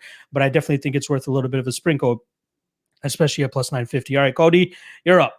Well, I always got the puss plays compared to those big plus money bangers, but I went Blaydes by KO minus 145, KO TKO obviously same thing minus 145 again. That's gonna be our safe one on the card. We've outlined with Derrick Lewis. He's lost 5 fights in the UFC. Those 5 fights all coming inside the distance, largely 4 of them by TKO. With Blaydes, it's a scary prospect to have a guy of that size on top of you for 25 minutes. At 36 years old, Derrick Lewis has durability, but it's starting to slip away from him a little bit, and I think Blaydes will eventually be able to force that stoppage. 5 rounds to work with. It comes at some point. At any point, if it comes, we're going to hit that minus 145. Moving on from that, it's like, okay, we'll get a little more dangerous and try to chase some plus money. No, we won't. Daukaus by KO. I will give you this, though. So I got Daukaus. I think at some point he's going to catch Alexei Oleinik. Whether it happens first, second, third round, doesn't matter. It's that Alexei Oleinik just doesn't have the cardio to go 15 minutes. He's, again, one of these guys that's not losing decisions. He's losing inside the distance. He's been knocked out 6 times in his career in the first round. He's been knocked out 8 times overall, 8 or 9 times, I believe. He's got 70 pro fights. He's 43 years old. He's had a ton of damage. I think Daukaus gets the knockout. Now, if you want to grow a set and you say, you know what, I agree with you, Daukaus KO, minus 135, but I also like Manpreet's angle. He chases these rounds. Daukaus by second round knockout is plus 500, right? And so you see with Alexei Oleinik versus Derrick Lewis, for example, the first round, he gives you shit. He comes after you. You know, he tries to take you down. He tries to grind you up against the cage. He tries to overpower you. He's got heart. He's got will. He's got determination. And then in the second round, he topples over. He's just so unbelievably tired. So if he can survive that first round, get Daukaus up against the cage, slow this fight down, try to take him down a little bit, doesn't finish him with a scarf hold or anything like that. In the second round, Daukaus is going to be the fresher man. Those hands are still going to be there. He'll get that second round knockout. And the second round knockout's plus 500. Third round knockout's like plus 950. First round knockout, I think, is like plus 150, which I didn't like as much. But regardless, if you got Daukaus winning, he's probably winning inside the distance by knockout plus 1 or minus 135. And then, yeah, I got to get a plus money play, obviously, right? We can't completely cower it away. And so we're going to go with Nasruddin Imavov inside the distance plus 225. Again, if you want to get ballsy with it, you can go with the knockout prop, which, as we talked about earlier, is like plus 445. It's pretty big. The decision prop, pretty big as well. But this is a juicy enough tag straight up plus 225. With Phil Hawes, we know he's got this talent. We know he's got some skill. It's just I don't know that he's a fighter. There's a difference between a great athlete and a great fighter. He goes out there, he shows flashes of brilliance, and that's what guys that are great athletes do. But if you can drag them into some deeper waters, that's where they'll show their true colors. He's kind of shown us those colors in the past, and I think that they're going to reemerge against Imavov, who's one of these guys that I'm expecting an even better version. Think about it. He was coming off a long layoff after the Meunier fight, coming to that Williams fight. So people keep bringing up the fact that, like, he didn't look great. He looked good, but he didn't look great. It's like, expect a better version of him. Young, motivated, cardio should check out, striking should check out. Just got to survive that first round. And then I know we couldn't list it, but the other one I like as well is Rosa for the same reason. Rosa survives that first round. He can force a stoppage because he's not high on stoppages in the past, because he's not one of these guys that jump up in your mind as a finisher and a guy that's a potent finisher in the past. But it's all about styles make fights. Styles make fights. Minner is either going to finish you or you're going to finish him. That's the way it's going to go. If you can get a plus 1,000, when you said that, I was like, that can't be right. But then you mentioned the specific book. Clearly, I'm not on that book. That is, come on, dude. Yeah. It was the same price, I think, with him versus Laramie. It was like 10. Laramie was like, it was 22 to 1, I think. 22 to 1. Laramie. Yeah. And I know people that hit it, and they hit it for the sole purpose of, well, if he was going to win, he was going to win by first round. It's the same thing. I was like, dude, Munir Laziz is going to kick Warley Alves' ass. And I had 3 guys be like, yeah, I agree. But I put a little Warley Alves first round finish on there at 650. And it's like, but you agree he's going to lose. It's like, well, but if he did win, he'd win by inside the first round, you would think, right? He's got a good guillotine and turned out to have a good body kick as well. But it's like, shit, you cover yourself on both sides. It's not like, oh, I bet 2 to 1 on one side and I bet 2 to 1 on the other side. It's like, no, you bet 2 to 1 on one side. You bet 6 to 1, 7 to 1, 10 to 1, 20 to 1 on the other side. It's a great cover out because with Minner, if Minner does spring the upset, how's he going to do it? That first round finish. I don't think it happens. I think Rosa survives and Rosa gets the finish. So I'm going to chase his plus money on the inside the distance. But these were the 3, best ones I figured at the time. Rosa's live. If you want to chase Daukaus second round, I mean, that's more of a punt. But regardless, 15 fights. Hopefully they stay intact. A lot of good spots to work with. I know it sounded like we passed on a lot, but in the grand scheme of things, like, not really. You pass on the 4 or 5 that you don't really like. You go big on the 6 or 7 or 8 that you do like. And hopefully this is a sweet weekend for the both of us, my friend.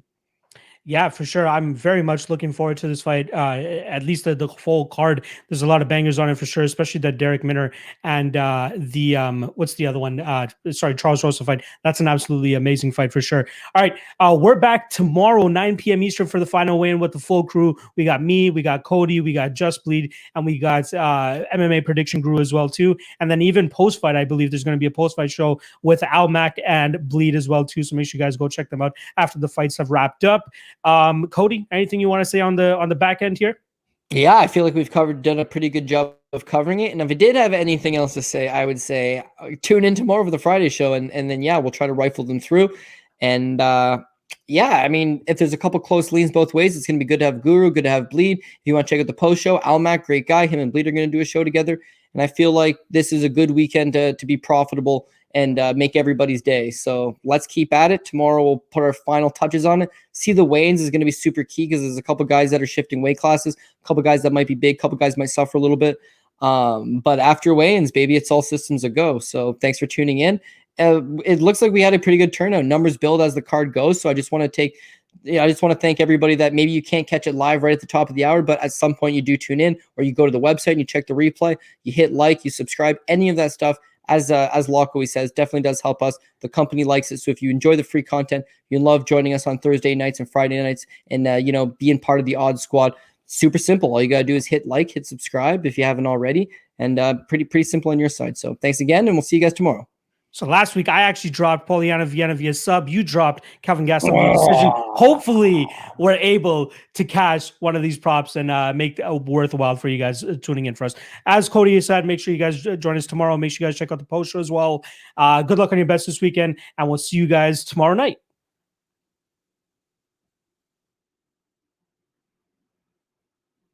Goddamn Ketlen Vieira.